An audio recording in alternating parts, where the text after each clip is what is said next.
Support to Empower World Mental Health Day Mega Workshop. Nurtured by the doctor's wisdom, science soars. In our room, yoga experts, serenity pose. Nutritionists nourish, we shine like stars so bright. From performing arts and culture, we draw a might. With brush and pen, our tales we tell, healing arts, where emotions swell. Together we paint the canvas so vast, a world of love that forever lasts.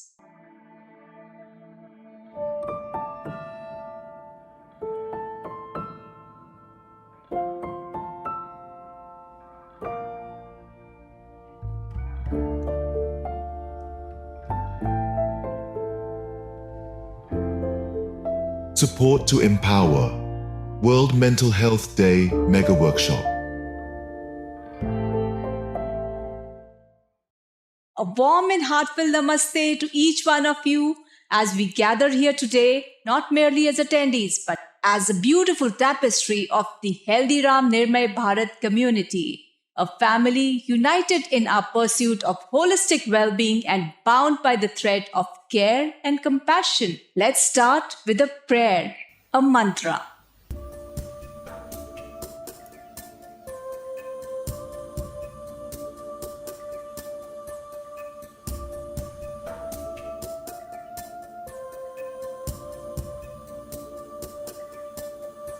सर्वे भवन्तु सुखिनः सर्वे सन्तु निरामया सर्वे भद्राणि पश्यन्तु मा कश्चित् दुःखभाग् भवेत् सर्वे भवन्तु सुखिनः सर्वे सन्तु निरामया सर्वे भद्राणि पश्यन्तु मा कश्चित् दुःखभाग् भवेत्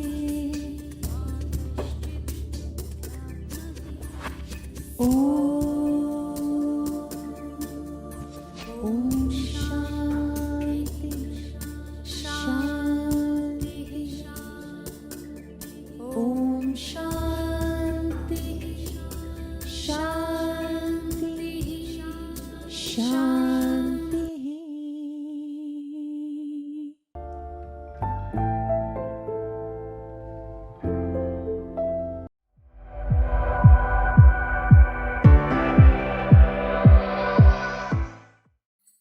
In the embrace of ancient chants we stand, a tapestry woven hand in hand, our ancient wisdom a guiding light, nourishing hearts pure and bright. In the tapestry of life, amidst joys and challenges, exists a silent struggle that affects millions across the world, the issue of mental health.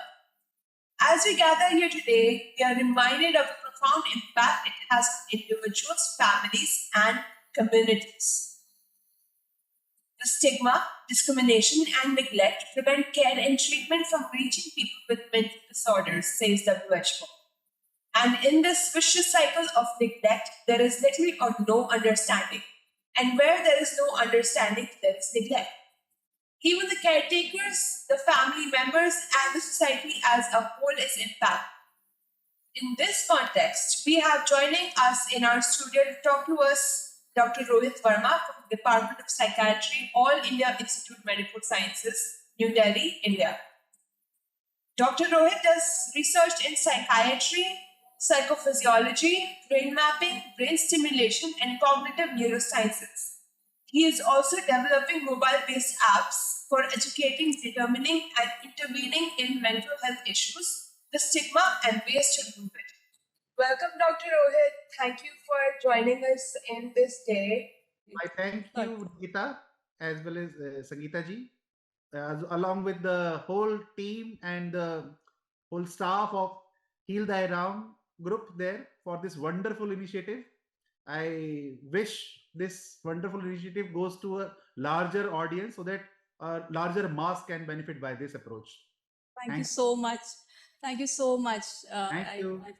Today we have a few questions for you that I think you would like to answer for us so that our viewers can know more about what mental health is from a professional like you. We are live on HealThyRam.com and we have questions for Dr. Rohit. So here, let's begin. How can individuals identify early signs of mental health challenges and seek timely support for their well-being? Doctor? Yeah. So mental health is a broad terminology, wherein disorders as well as not some amount of normal mental health issues or problems can also coexist. So if I say about disorders which makes an individual dysfunctional to a larger extent, then we should talk about set of symptoms which are there, which could be identified by the person themselves sometimes, and at times by their family members, to notify that they are having some other sort of problem initiation. So illnesses like depression will usually begin with problems in their sleep pattern or problems in their eating habits. And family members can usually identify an altered behavior, a change in behavior of persons, and those are the usual symptoms which one can identify in person with mood disorders. Say with person with psychosis or schizophrenias, usually the alteration happens not just in sleep patterns but also in prominently in behavior, that might act awkwardly or posit some awkward sentences to the family members, which is not you like their usual self, which the family members might have observed from a long period of time. So those are the usual things which family members do notice, changes in their mood, sleep patterns or behaviors, which can help the professional to intervene early in such cases to promote an effective kind of a treatment and a recovery phase for those individuals. What role does art therapy play in complementing traditional psychiatric approaches for mental health treatment? Right. So I'm not an expert in art therapy per se, but we do take use or help of professionals. So like psychiatry is not a singular subject which is dealt only by psychiatrists. Mental health professionals are a group of individuals of which psychiatrist is just one individual. They have other set of individuals like psychologists, vocational rehabilitationists, other set of rehabilitation psychologists, clinical psychologists, and so forth.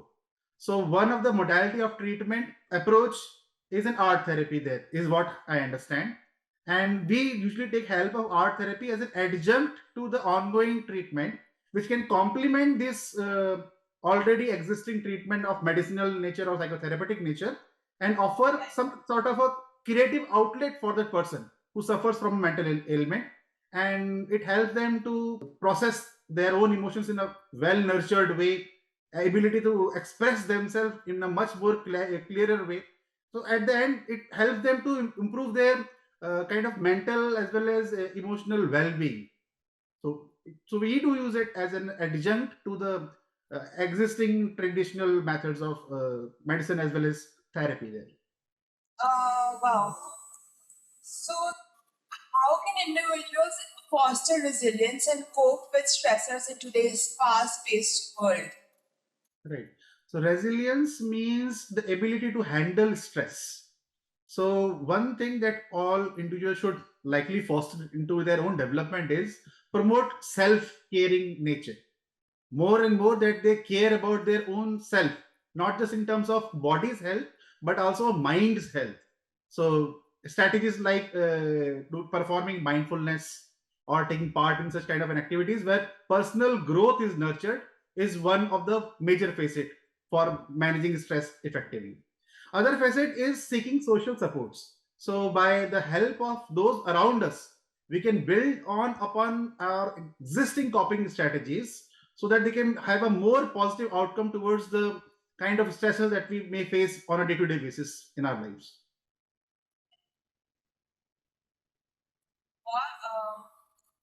I have another question for you. What are some effective strategies to address the stigma surrounding mental health and promote open conversations in society? Stigmas arise from personal levels. So it's not an individual who is stigmatized, it's the society as a whole which gets stigmatized. So not just it's not just a notion of an individual, but what he collects information from others around him or her is what creates stigma there. So one of the important facets there, I would suggest, is educating these kind of communal partners of an individual. So the community as a whole should be educated much more about what mental health is, what kind of problems are occurring in mental milieu of an individual, and what disorders are, what usual positive mental well-being states is, those kind of things. And sharing kind of a personal story by individuals who have already suffered from disorders or even negative well-being state in certain stressful periods would also help out a lot to break this kind of stigmatic position of the society. So encouraging about having more and more open discussions like this forum format that you are doing are the correct kind of ways by which one can actually develop more wide publicizing of what mental health is and what and how should it be managed or looked after. Right. So, how can art-based interventions positively impact individuals struggling with anxiety and depression? Right. So we, and as psychiatrists, believe that mental health is a property of the brain in that sense, brain and mind in that way. So there are circuits, neural circuits in our brain, which are responsible for some or the other set of symptomatologies. Now, once a good system existing in our brain is something called as a reward system. So these art-based interventions, they can activate such kind of symptomatology, such kind of neural circuits, and thereby they can help by increasing a sense of accomplishment and joy in individuals, so that they can reduce the symptoms of anxiety or depression in a person there. Do you think yoga and alternative medicines have a role to play in our wellness? Absolutely. I think that uh, medicines do not answer all questions, and so does psychotherapy. We do not have all answers to each and every question that an individual poses in form of symptomatological conditions. So having adjunct therapies like Ayurveda or other conventional treatments, exercises, yoga, mindfulness, all these contribute very significantly to our overall well-being. So that is what we are actually at the end of the day looking forward to. That an individual should be as functional as he or she can, with the amount of positive well-being state of mind as can be fostered upon. So all these holistic approaches with that kind of a mind-body kind of a connection can definitely and positively impact our mental well-beings and emotional well-being status. Now, I would like to hand over to Sangeeta Sharma for her questions Yeah, from the audience. Yeah, sure. Thank you so much, Nikita. It was really nice, lovely questions you had, lovely set of questions.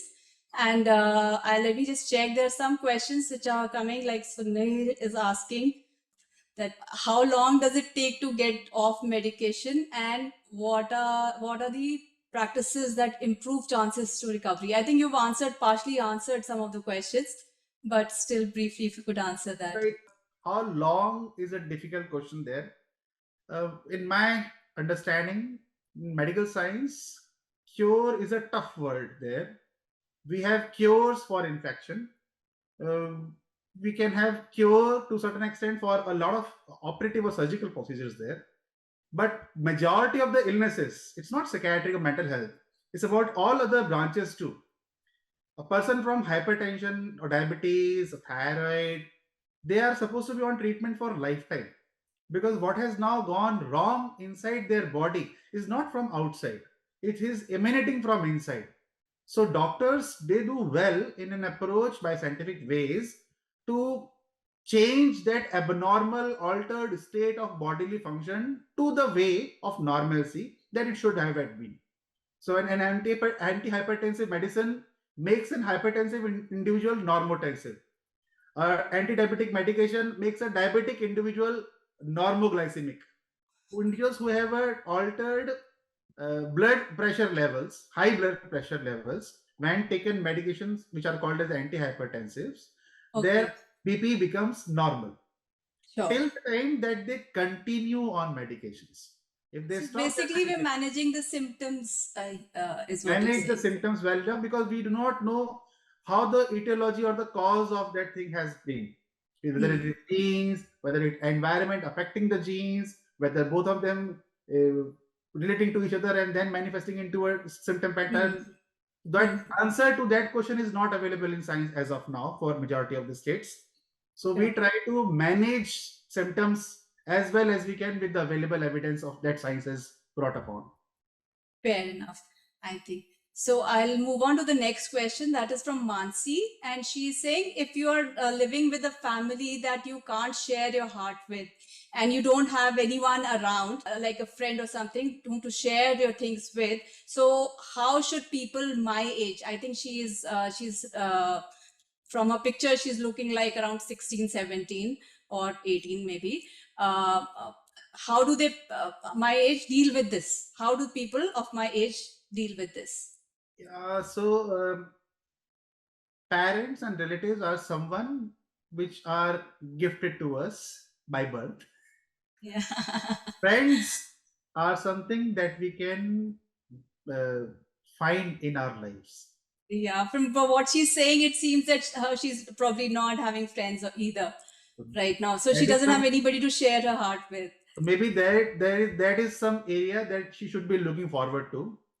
That she develop a better friend circle, a better way to handle her social support network, because the So less is number of friends there are, the more possibility of stress taking toll on your coping strategies would be. Sure. I'm just adding to a question, like from my mind, is that, maybe sometimes your friends go abroad, sometimes your friends are, your best friends are there, and it's not something that you can just fake. It comes naturally, and your bond doesn't happen very quickly. And when you're going through emotional problems, you don't want to start, new friendships with strangers, maybe. I don't know.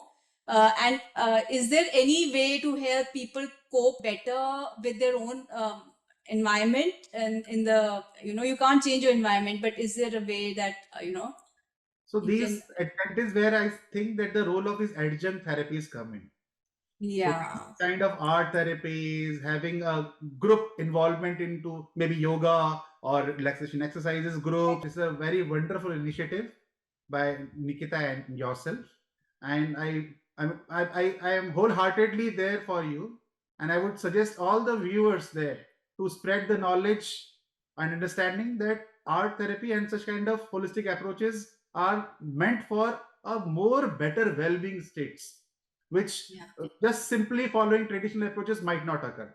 Yeah, So addressing the root much cause, better there. also, yeah, yoga, ayurveda, and all those things. Sure, thank you so much. I thank Sorry. you, Gita, as well as Sangeeta ji, along with the whole team of HealThyRam for this wonderful initiative.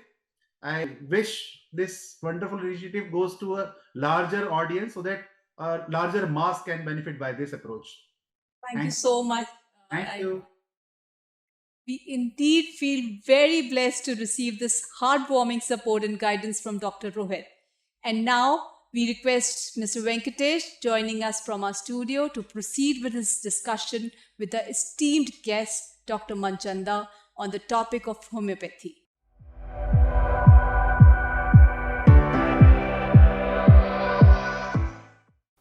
Well, there is a very alarming statistic which is there, and that is for mental health. There are many suicides that take place every day. As per WHO report, 1 out of 4 adults in their lifetime would go through a mental or a neurological disorder, and which is a major cause of illness and disability.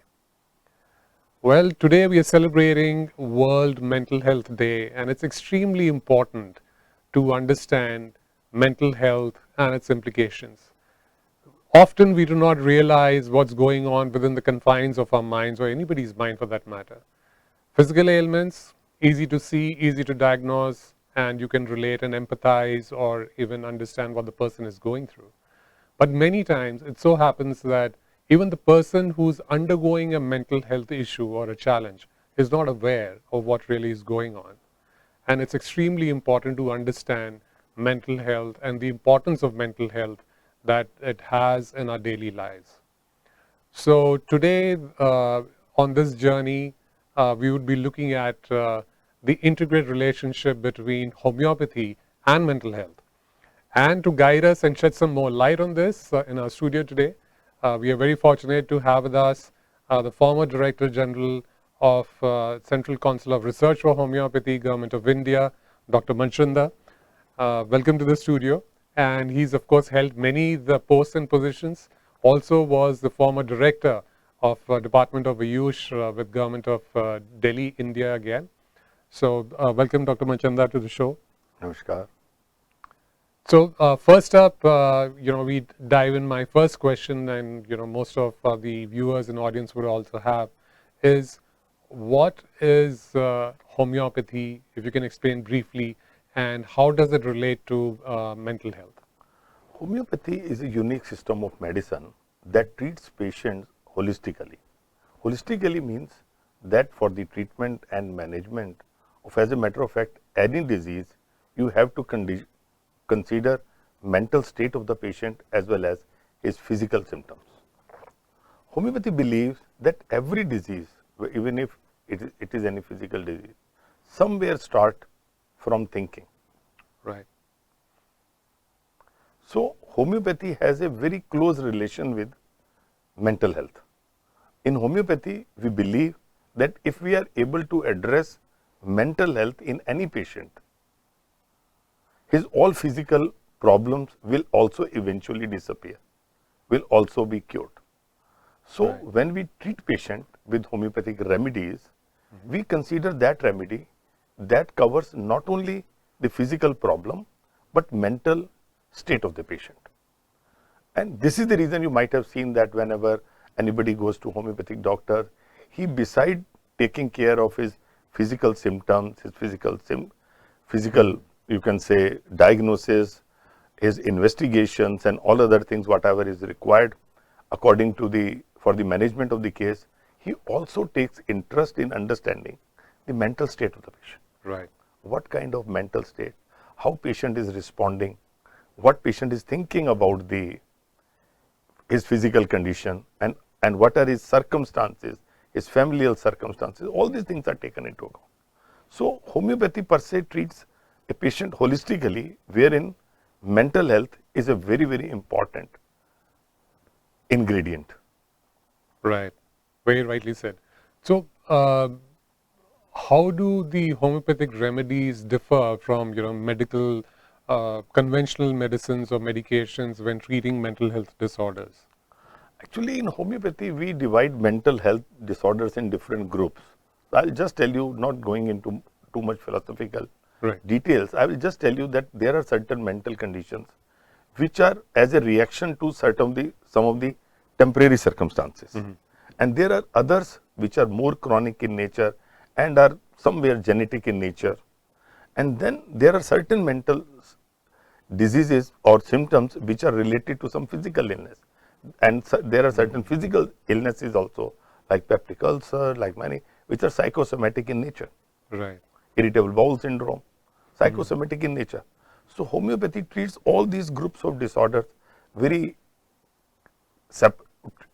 separately and with a intricate process.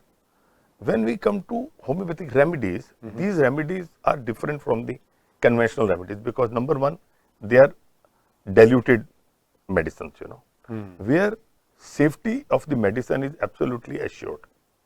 We prescribe on the holistic picture of the patient in every case, whether a patient is having mental health problem or even a physical psychosomatic problem. We take into account his mental condition at that particular time and select a remedy that covers all the symptoms. It is a syndromic kind of approach.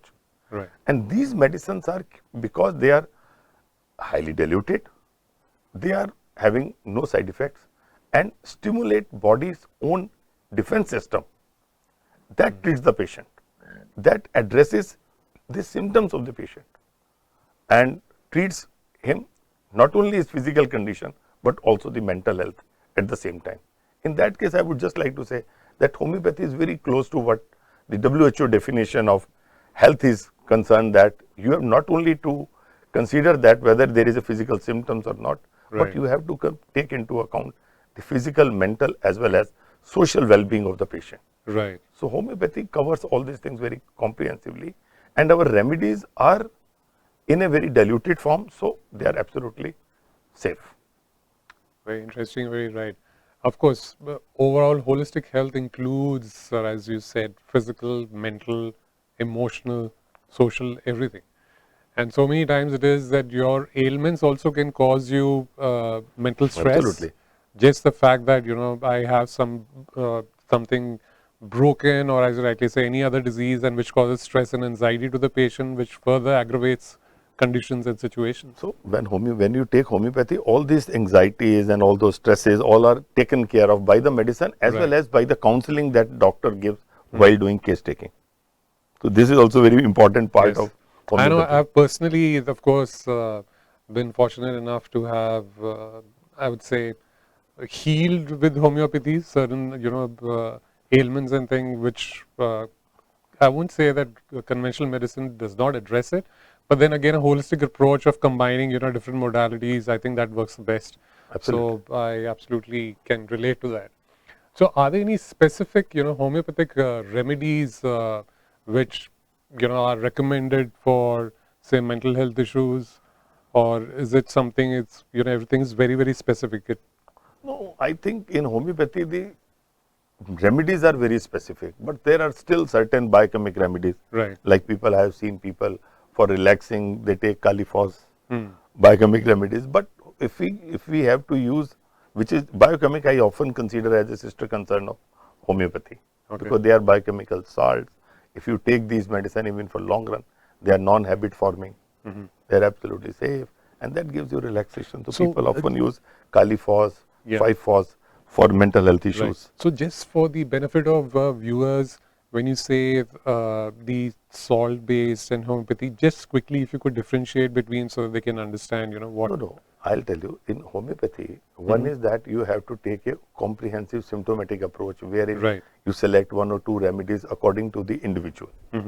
The other is biochemic salt, wherein one of the biochemic salt, Califos, is Right. often related to relaxation of the mind.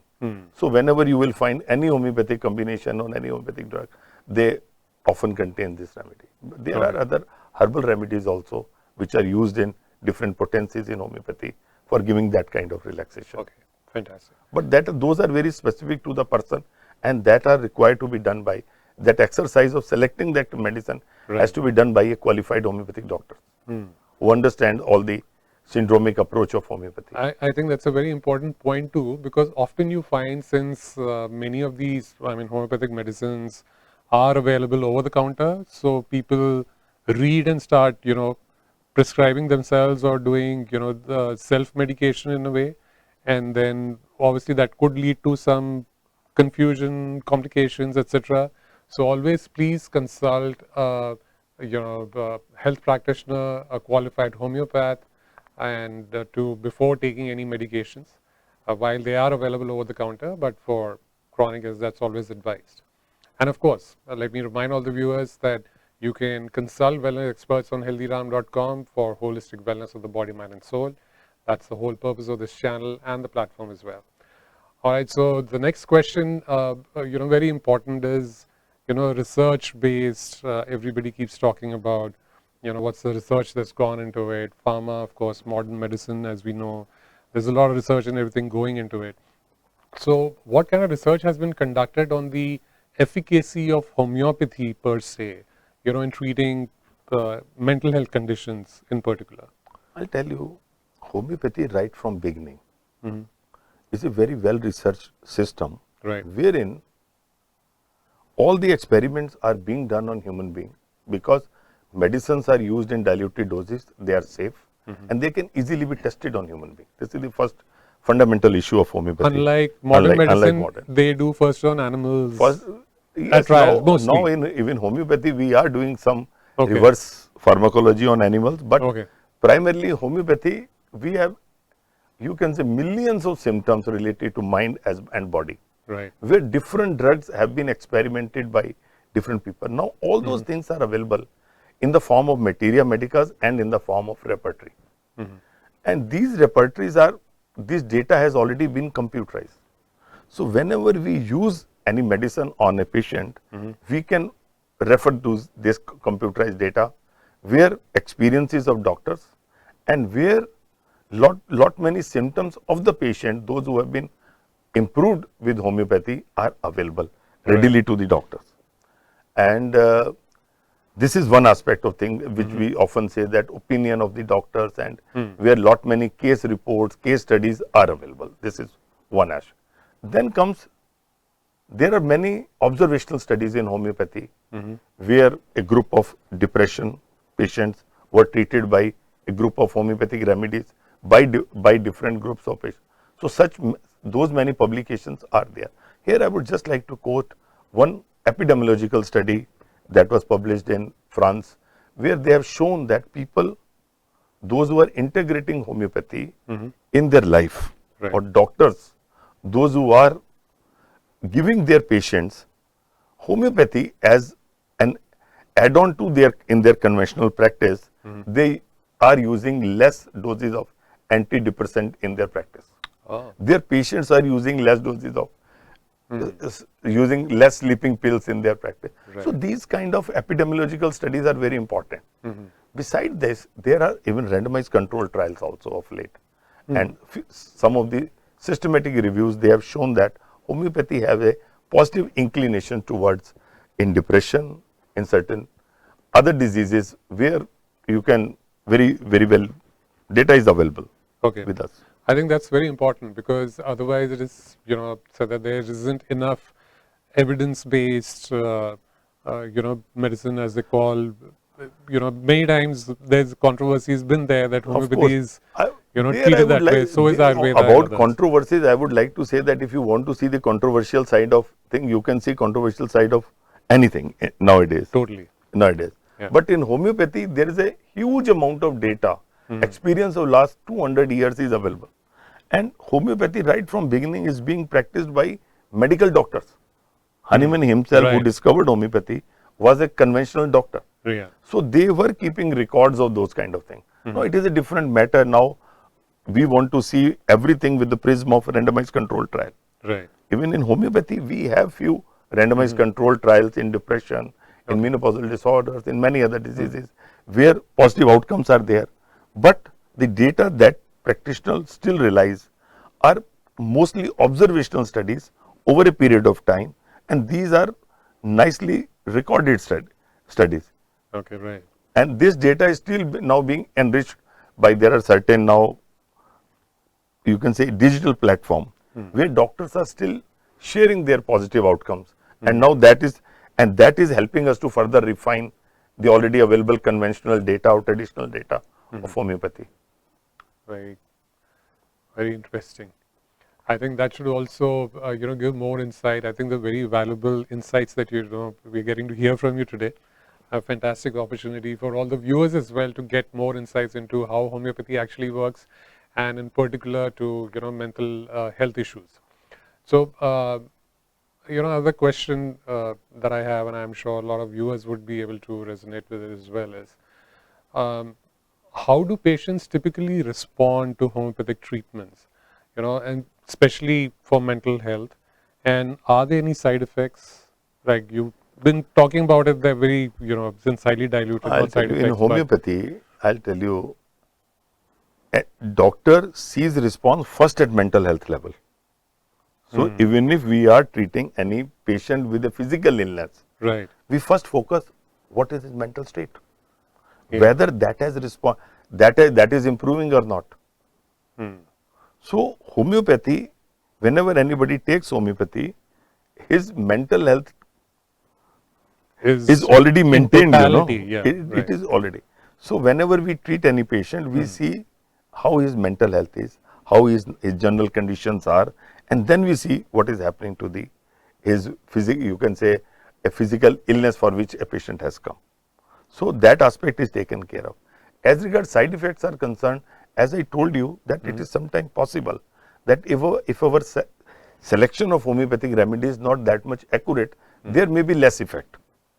But side effects the possibility of side effects is not there, even if you do long-term use of homeopathy.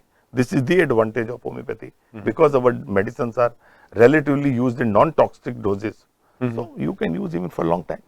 In fact, I hear this and I also, online of course, one reads about that sometimes when you start the homeopathic treatment, the condition aggravates slightly and that comes. Is that true, or is that, case to case basis? No, or? that is not true in respect of your mental health issues. But sometimes what happens, that patients are already taking so many drugs Right. to keep their symptoms under control. And if you give homeopathic remedies and you stop all the conventional drugs immediately, with the advice of the patient or with the advice of the doctor, or otherwise also, because most of the time I have seen that patients, those who are on psychiatric drugs, are reluctant to take those drugs, and they try to avoid those drugs. Right. So they themselves stop. So that can lead to aggravation of the thing. Yeah. But importance of homeopathy is that if you add on homeopathy, even with that conventional medicine, it is quite possible that in the long run you may not require those drugs. Correct. And you can manage your most of the symptoms and most of the condition with the help of homeopathy only. Right. So again, the important thing, I guess, being that you should work in tandem with your conventional medicine or doctor that you're taking the medicines, Yes, and yes, gradually reduce them if you find improvement, rather than doing it on your own, that you just stop and you shift to homeopathy. and I'm taking this. That sometimes gives blame to homeopathy. Right. That I have taken this dose, this has happened. That was primarily because of the stopping of the Correct. conventional drug. That was keeping the symptoms under control for quite some time. So the next question is kind of related to what we are talking about. So can homeopathy be taken in conjunction with traditional, conventional medicine or modern medicine? Like, I think there is no harm in that way, because homeopathic medicines are diluted doses and they can easily be taken along with conjunction medicine, but it is not required in every case. Okay. Such situations are required where the patient is already drug dependent. Such situation is required if a patient is having very violent kind of situation, but in normal anxiety disorder, in normal reactive depressions, and in mild to moderate kind of thing, you don't require any conventional drug along with it. Rather, it is better to be on homeopathy and use it, because these are non-habit forming and Right. you will not have any short-term and long-term any side effects of it. Yes, very, very important. So now the next question which comes to mind is, is there any difference in the approach how homeopathy or a homeopath would, approach a mental health issue versus, traditional, say, psychiatrists or, in modern medicine? Or they're similar? Or are there any differences? Homeopathy doctor approaches patient with and makes two types of diagnosis. One is the diagnosis of the disease, and second is the diagnosis of the patient. Diagnosis of the disease means that what kind of conventional diagnosis you can make, because that gives an idea of what is the background of the disease and how you have to do the general management of the patient. But diagnosis of the patient help doctor to decide about the homeopathic remedies, homeopathic drugs that are required to be given. So homeopathic doctor makes two diagnoses in every case, and one diagnosis also helps him in giving right kind of counseling to the patient. I will tell you the intricate process of case taking in homeopathy, Right. wherein you ask from the thought process of the patient, reactions of the patients, his family background, his vertical and horizontal history, his current socio-economic conditions, and how he is responding to that, gives you an overall picture. And that is very, very important for the treatment as well as for maintaining mental health in any patient. So it gives us a very, very comprehensive coverage to the patient as regard homeopathic management is concerned. So homeopathic management is a complete management of the patient. It's not related to just one part or one disease of the patient. So in the true sense, it's actually holistic healing of the person, Absolutely, understanding the absolutely. person completely rather than just going symptomatically and saying, Absolutely. okay, you have a headache, you take this pill, or you have that, but you get down to the deep. So for mental health issues, even more important. Absolutely. So, is everything kind of homeopathy can address the entire, all kinds of mental health issues and illnesses, or is there something that homeopathy does not work very well, in your opinion? So, like I you have have seen, today, no, in our experience, we have seen the patient, those who are very violent. Since we do not have that kind of palliative remedies and immediately controlling those states, sometimes homeopathic doctors have limitation in managing those patients, Okay. especially in cases of very severe cases of schizophrenia, very severe cases of bipolar disorders. Right. So we have seen that it is difficult to manage with homeopathy. But even in those cases, once that violent episode is over, homeopathy has a role to play. And even sometimes we have cases seen that there are certain refractory cases of bipolar disorders and refractory cases of schizophrenia where they have taken lot many conventional drugs and are still not completely getting all right. By adding homeopathy, you can address many of the symptoms Okay. of the patients and can give lot of relief to the patient. So, how do you, respond to the skeptics, so-called, who, question the efficacy of homeopathy in general, and in particular, of course, mental health issues, I think even more intricate, even more complicated. It's not a simple thing where you look at and, I mean, personally, I think, it's the most important and very intricate, very complicated, so many different aspects associated with mental health. So, how do you address those skeptics? For addressing skeptic, there are two things. One is our short-term strategy. That for that, as I have told you, that we have sufficient number of data Right. that has been collected over a period of time by different physicians in about 100 countries of the world. So Right. that data is already available, where homeopathy has shown and have been found effective. I will not use the word efficacious, but effective. Right. Because efficacious word we use when it is compared with placebo. So there are not many placebo controlled trials, but if we just leave aside placebo controlled trials, there is sufficient number of data of observational studies as well as epidemiological studies as well as real time practice data that has shown homeopathy to be quite effective in mental health issues, especially in day-to-day mental health issues, Right. which are not yet drug dependent. You can manage society, you can maintain the health of the society with these homeopathic remedies without going into lot many antidepressant, sleeping pills and anti-anxiety drugs. So Right. this is how where homeopathy has a very unique position and a role to play. And I think somewhere down the line, everything starts with these things, and then you keep neglecting it, or it keeps growing on you. So anxiety, stress, depression Absolutely. can lead to even further complications, or even more diseases. Absolutely. So I think it's been an amazing session so far. I think on the a last question there, on the show, what advice would you consider giving somebody who's wanting to look at homeopathy as a treatment option, especially for mental health concerns or issues? So I would like to advise them that first of all, they must take treatment from a qualified homeopathic doctor who has institutional qualifications. Right. Now in India, we have about more than around 300,000 qualified homeopathic doctors available in all parts of India. Right. So you can take advice from that. Don't go just like that, and don't go by hearsay, and as you had mentioned, just by using, since these drugs are available at OTC, so you can just pick up and take. Right. This is one aspect. And the other aspect is that the objective of OTC, making homeopathy OTC, was not that we should encourage self-medication. It was primarily because we wanted that these drugs are available all over India. Any doctor, if prescribes, if any qualified doctors guide you, you should be able to get those drugs readily on any chemist shop.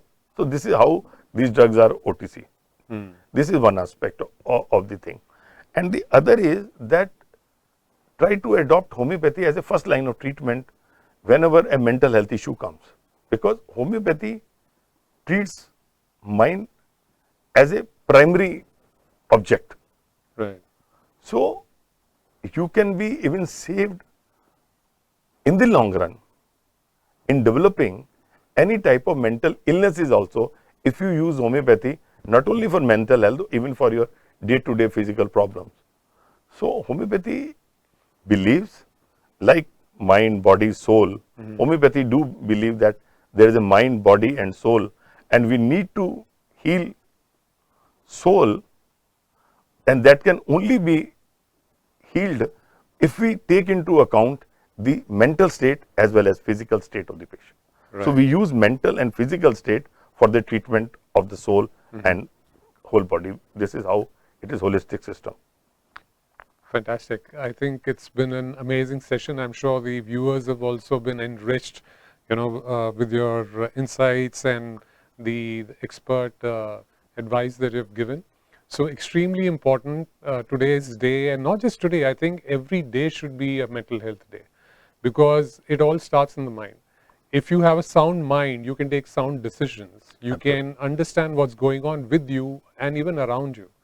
Right, and as we keep saying even at HealThyRam that, for any development to happen, most important is that you are at a sound mind, a person with a sound mind to be able to take the right decisions, whether for yourself, to apply the acquired skills or knowledge that you have for economic development of yourself, of the organization or the society or the world at large.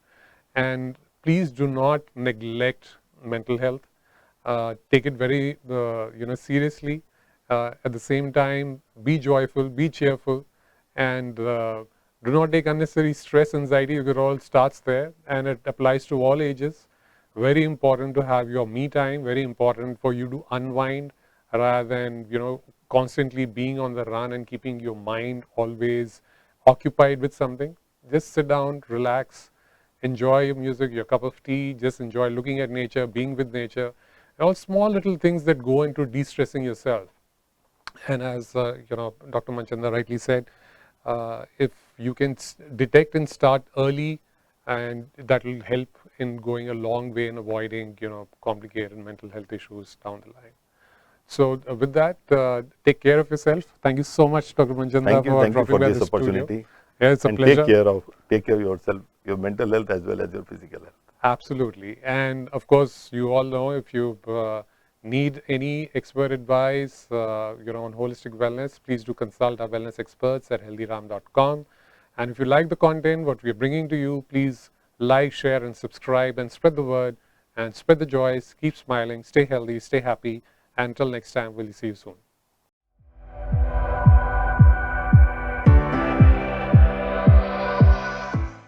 We have Shilpa Mittal with us. She's a expert, nutrition expert with us, and founder of Shilpsnutrilife.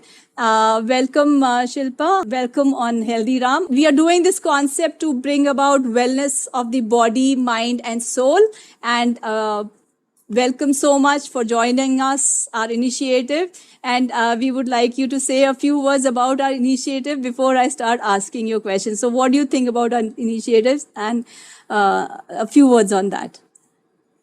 Sure. Thank you so much for such a lovely introduction. Regarding the concept getting people related to mental health at the same platform, I think that's a very nice initiative. Regarding your platform, I'm very new to it, but I'm very impressed with the way the things are presented on your platform. So I personally, I mean, when it was the first time and when you all were interacting, things are quite well. I would say you all have really curated it quite well, very easy for any layman to understand. And I'm happy that you all are not just tackling at one aspect. It is you have collaborated with so many people, not just, I mean, at one aspect, maybe not just allopathy, but also natural ways of healing. And that's what I mean, really, I am impressed with that thing. Considering mental health also, like you have invited people from various fields, which actually gives a person a holistic view about the mental health. So when we talk about mental health, it is not just the psychologist or the psychiatrist who are definitely they play an important role, but yes, what a person heals, I mean eats, and the healing and the doctor, all this also are very important. So I think this is a very nice initiative to get I mean, at least to create awareness and to let people know as to what all things they need to do if they have any kind of mental issues. Absolutely. And nutrition also, as we all are very well aware, plays a very crucial role in mental health as well. I'm sure because a lot of people don't know that we concentrate on our physical health, our external health, but even firmly believe, and I would like you to highlight it further, that nutrition does have a very critical role also, apart from because medicines, I think there's a very famous saying that, if you eat your food like your medicine, you don't need to eat your medicine as your food. So we would like to, really utilize your expertise and your expert comments on my first question to you would be that how does nutrition impact mental health? And what are some of the nutrient rich food that support emotional well-being and a person's inner self? So Yes, so a very good question. First is how does food impact your mental health? Because there is very less awareness about it. But yes, food impacts has a long term as well as a short term impact on your mental health. There have been various studies, and now nutrition and mental health is extensively studied. I can put it up this way. I would quote a Hindi saying here, "Jaisa an वैसा मन." So the way you eat, you behave, or your, I mean, the everything, the brain processes things like that. So when I was small, I used to listen from my grandparents that if you eat a lot of spicy food, the person will be a kind of an angry personality. So when now after growing up, when I take my clients recall, and when I ask them about their likes, dislikes, and when I relate, yes, I would not say 100%, but yes, somewhere I can relate to those clues. So okay, yes, whatever you eat definitely impacts your mental health. And now coming to the second part as to what are some of the foods okay, which will support your emotional well-being, because when I see my patients, apart from the clinical conditions, each and every one of us do have some, maybe a major or a minor mental issue. So I will tell you quickly some foods which you can use in your day-to-day life and which will support your emotional health. One I would say is something like foods which have happy chemicals. Now, what are those? So, when you eat certain foods, you feel really good. You need to just introspect. I'm not talking about the junk food. We all feel happy. But true, true, then that happiness, if we really think back, that happiness is not long lived. So, yeah. say maybe if I like a burger or a pizza and I eat, I'll feel very You get happy a for certain that spike, moment. and then So the same I thing, if we try and relate to healthy foods, so the thing I was talking about, happy chemicals, they are serotonin, which makes you feel good. So all your whole grains, beans, lentils, the fresh fruits and vegetables, nuts and seeds, these are some of the natural foods which will help you generate this happy chemicals. So over a period of time, when you include them regularly in your diet, you will notice that yeah, you're in a better position to handle your emotional health. The next I come to is fats. So you will be surprised to know that we are fat headed. Yes, when I say fat headed means 60% of our brain is made up of fat. So now fats play a major role.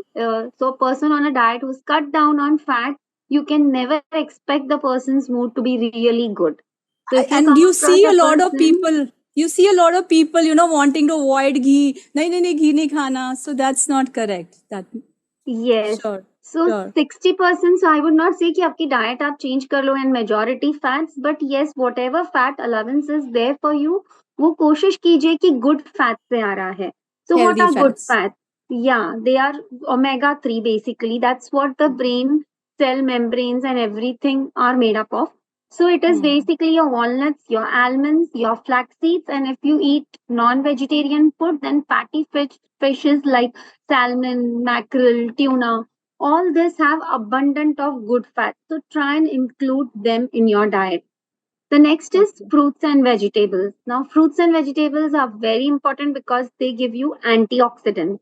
Now, what are these antioxidants? They basically protect your brain from any kind of harmful substance. So we are going out every day, pollution here.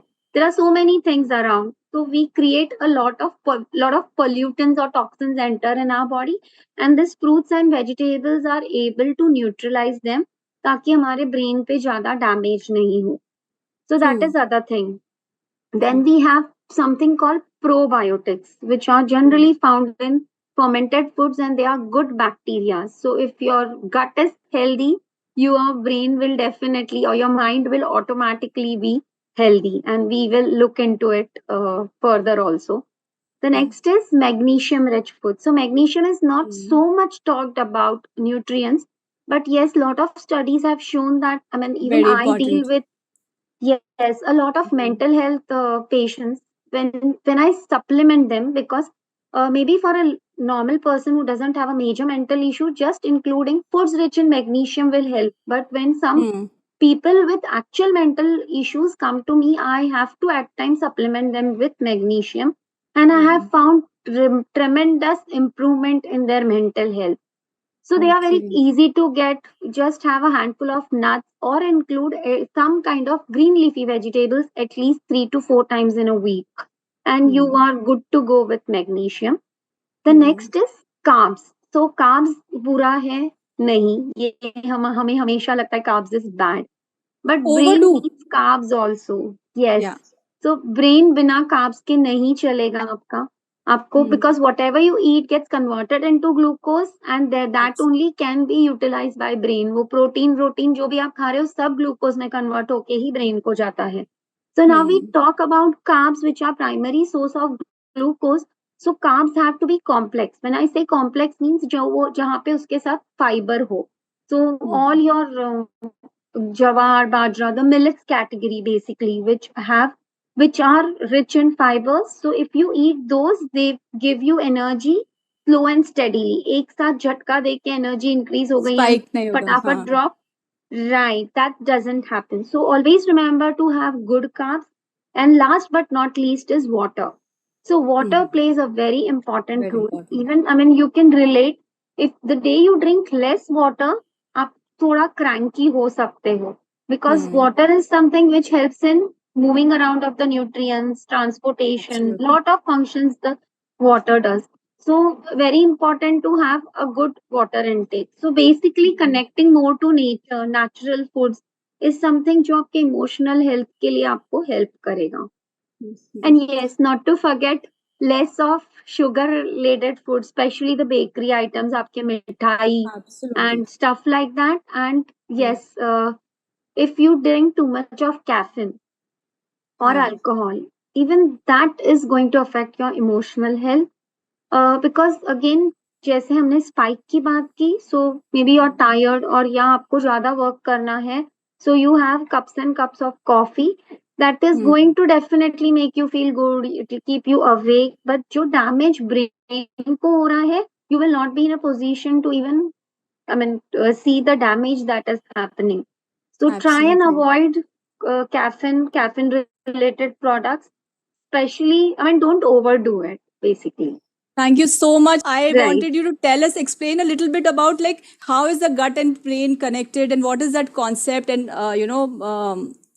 can you explain the gut brain connection and how a balanced diet can contribute to a better cognitive function? Like वो I think आपने काफी हद तक उसको touch कर लिया है but आप स्पेसिफिक इस पे आप हमें थोड़ा सा बताइए. यस नहीं उस पे तो काफी बात हो सकती है because nowadays there is so much of research. बहुत शॉर्ट में बताइए और आपका हमारे पास कनेक्शन है नीचे हम वो भी मेंशन कर देंगे एंड हेल्दी राम पे you all the audience whenever you want to contact her you can connect to her, you can book an appointment with her. So it's there on healthyram.com. You can please go ahead and book and have one-to-one chat with her directly pertaining to your own problem and your own requirements and your own needs. But for now, we're just trying to cover generally for everyone, general do's and don'ts for everyone. So back to you, Dr. Shilpa. Okay, so the thing you're talking about, the gut-brain connection, gut-brain axis, एक छोटा सा example दूंगी. When a child is small, maybe a just born kid, when the kid cries, क्या बोलते हैं सब? Cranky हो रहा है बच्चा, क्रैंकी हो रहा है थोड़ा- कि उसको हाँ भूख लगी है. भूख Okay? लगी So है, हाँ ये कॉन्सेप्ट जो है ना कि भूख लगी है, मतलब पेट से गट का रिलेशन बहुत हाँ सालों से is already established before even the science could actually study it. या So क्या क्या एब्सोल्युटली कनेक्शन है ये? So gut and brain are like a very very close best of the friends and वो हर मूवमेंट एक दूसरे से कम्युनिकेट करते हैं.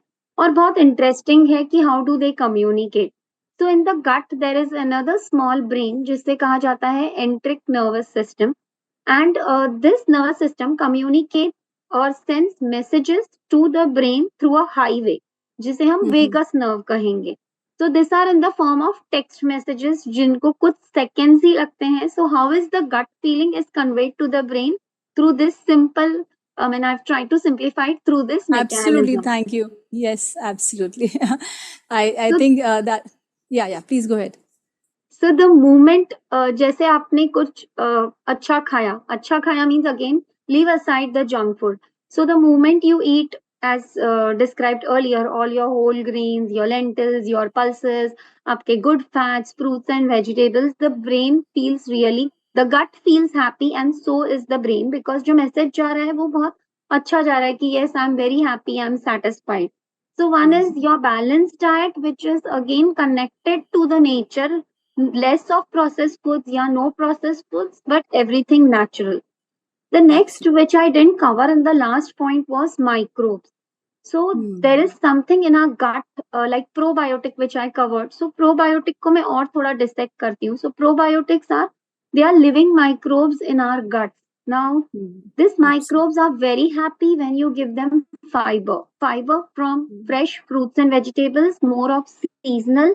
So जब उन्हें उनका खाना मिल जाता है, they are really happy, they multiply, and the more the variety. So if you are from a house जहाँ पे वही 2, 4, 5 सब्जियां बनती है, try to include at least once a week. That's what I did in my house when I go to buy, I mean, especially green. If there is anything new, I try to pick up and I cook it. And सबको 1 spoon लेना है. So now everybody has got into that loop कि कुछ तो नया आएगा and we have to at least taste it. So if you include 1 or 2 of a different kind of fruit or vegetable in your diet, you are encouraging a different culture of microbes into your gut.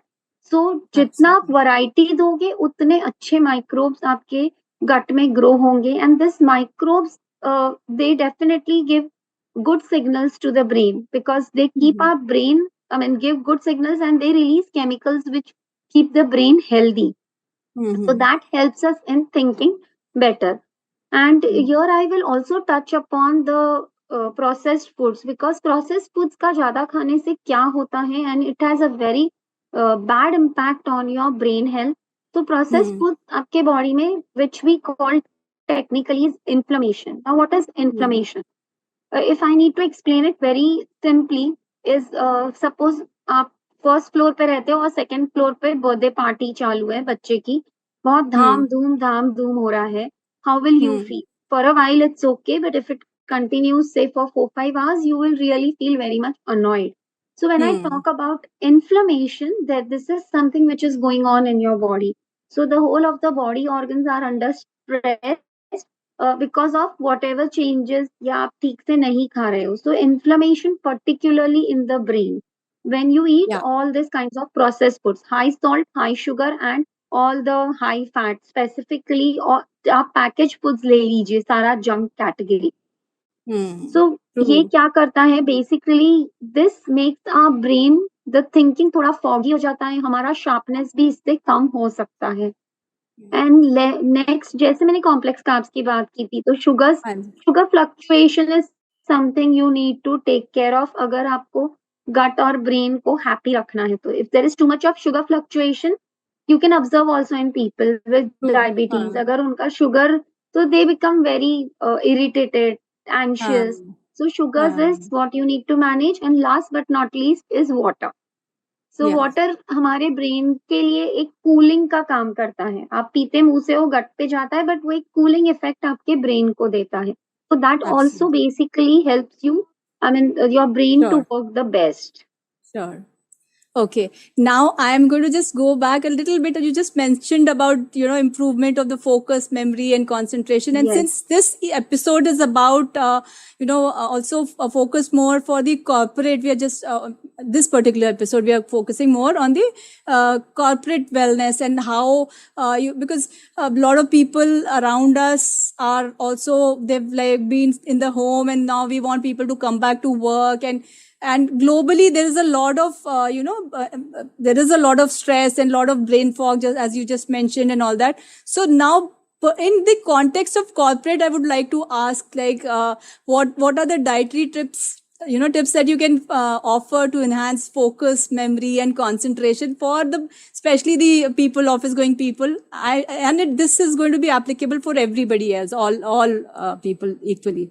True. But I any think tips that's the for the office going people, sure, like if they have to carry a tiffin or something in that context, I'm asking. sure.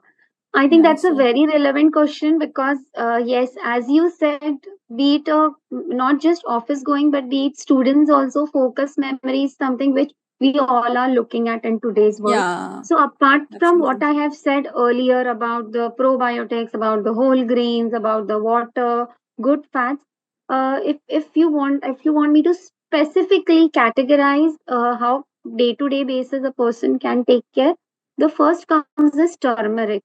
So we use a Ah, lot of turmeric in our cooking. In that, there is an active compound called curcumin. You must have heard of it, yeah, yes, which is yes. which is anti-inflammatory and it has lot of antioxidant properties. So that really helps to improve your memory and your cognitive function. Now it's very easy to include. We already add turmeric in our food. That's a different thing. Apart from that, agar therapeutically आपको लेना है, so you can there are turmeric tablets available. You can take it for a while and then stop it. Kachi Or haldi also. yes, so kachi haldi you get only during winter season. So you can make a tea out of it. उसको boil कर लीजिए, 1 या 2 cup चाय ले सकते हो. बहुत सारे तरीके से you can use it. Turmeric You can latte, make fresh like pickle. Yes, milk में milk. डाल सकते हैं. Ah. Yes, you can make pickle out of it. उसको थोड़े salt और lemon So में what is the डाल के healthiest out of these? whatever you like, everything is going to give you Hmm. curcumin, but you can have it from a variety of source ताकि आप bore नहीं हो जाए. And otherwise, the very simple thing which I tell my clients is आप दूध में डाल के, as you said, but always include some amount of black pepper with it, because black Acha. pepper will help that curcumin to come out Im- from turmeric. So वो increases the combination impact. help करता है. Sure. Yes, it helps in absorption of curcumin. If you're just having Yeah. haldi wala doodh without the black pepper is just needed in, say, 1 teaspoon haldi dal rahe ho, to just a pinch of black pepper. That's it. But try and have it so that absorption of curcumin is the best. Then next is nuts and seeds. कुछ भी हो जाए, any form, a handful of nuts, of course, background देख के कि if you have cholesterol or something, then please consult a qualified nutritionist or a dietitian to know your values. And otherwise, seeds, 1 teaspoon to 1 tablespoon of seeds, mixed seeds you get like pumpkin, sunflower, alsi, til. All this have again good fats. तो वो regular basis पे आपके diet में होना चाहिए. आप ऐसे ही खा सकते हैं. You can sprinkle it on your breakfast. You can sprinkle it on your salads, on your dosas, idlis, chilas, pulaus, anything. So आप Yeah. उस तरीके से ले सकते हो. Then I will talk about 2 herbs called Brahmi and Ashwagandha, which you must Yeah. have come across. So they are Absolutely, known as yes. adaptogens. Wonder Yeah, foods. so you again get them in form of capsules, you get them in form of powder. How I use is I get Brahmi leaves. I have a farmer who delivers it to me and I make chutney out of it. Oh, that's Sorry. beautiful. That's beautiful Yeah, to because hear. that becomes natural, and chutney is something which is used on daily basis. So whatever form, but try to include this when you're, especially if you're taking tablets, don't take it for a long term and take any one, either Brahmi or Ashwagandha, and stop it. Maybe if you have a lot of, say, some year end, March end, बहुत ज़्यादा काम का load है, maybe you can have it for a while and then stop it. When you're having it in the natural form, it will not cause any problem, but having it in a supplement form for a longer time, it may cause harm. So बहुत ज़्यादा time तक नहीं लेना है. It gives you lot of mental clarity to both these herbs. Then yes, dark green leafy vegetables, as I have spoken about. If you're just using Yes. palak, switch to some other vegetables. It could be anything like a red one, like lal mat or any kind, but have, I mean, seasonal fruits and vegetables are a must. Uh, then even fish. If you're a non-veg eater, salmon, mackerel, tuna, try to include at least twice a week. तो ही फर्क पड़ेगा. Once in 15 days, you're not going to get that benefit. So these are some of the things which can be done on daily basis, and this is going to help you improve your focus and memory both. So, and my next question related to this is like a lot of people are conscious, but sometimes, you know, when you are in stress and all, especially abhi post COVID, a lot of people are in stress. So, you don't even think about it. You know all this. You know, people have, your mom has told you, your nani has told you, your dadi has told you so many times, but you know, you feel कि वो stress eating हो जाती है कभी ऐसे कि tension में आके ना, you don't even realize, you just go on eating some namkeen or something, and you think your mind is stuck somewhere else and you don't even realize you're eating. Or some people, they just stop eating, they get depressed and they stop eating or something. So my question to you is that how can individuals maintain a healthy relationship with food while, you know, navigating stress induced emotional eating hoti hai, overeating or undereating, or you know, non mindful eating? So how does one do that? I love this question. I mean, this is really very good. And I basically see clients juggling with this on day-to-day basis. So when I tell them mindfully खाना है, the first thing is, ma'am, mindful खाना ही कैसे है? Mindful खाना ही क्या होता है? वो So माइंड one होता is, ही नहीं है ना, mind is somewhere stuck somewhere yes, else. yes. So वही चीज पे मैं आ रही हूँ. Mindful eating is जब आप खा रहे हो, वो 10 मिनट पूरा निकाल के खाइए.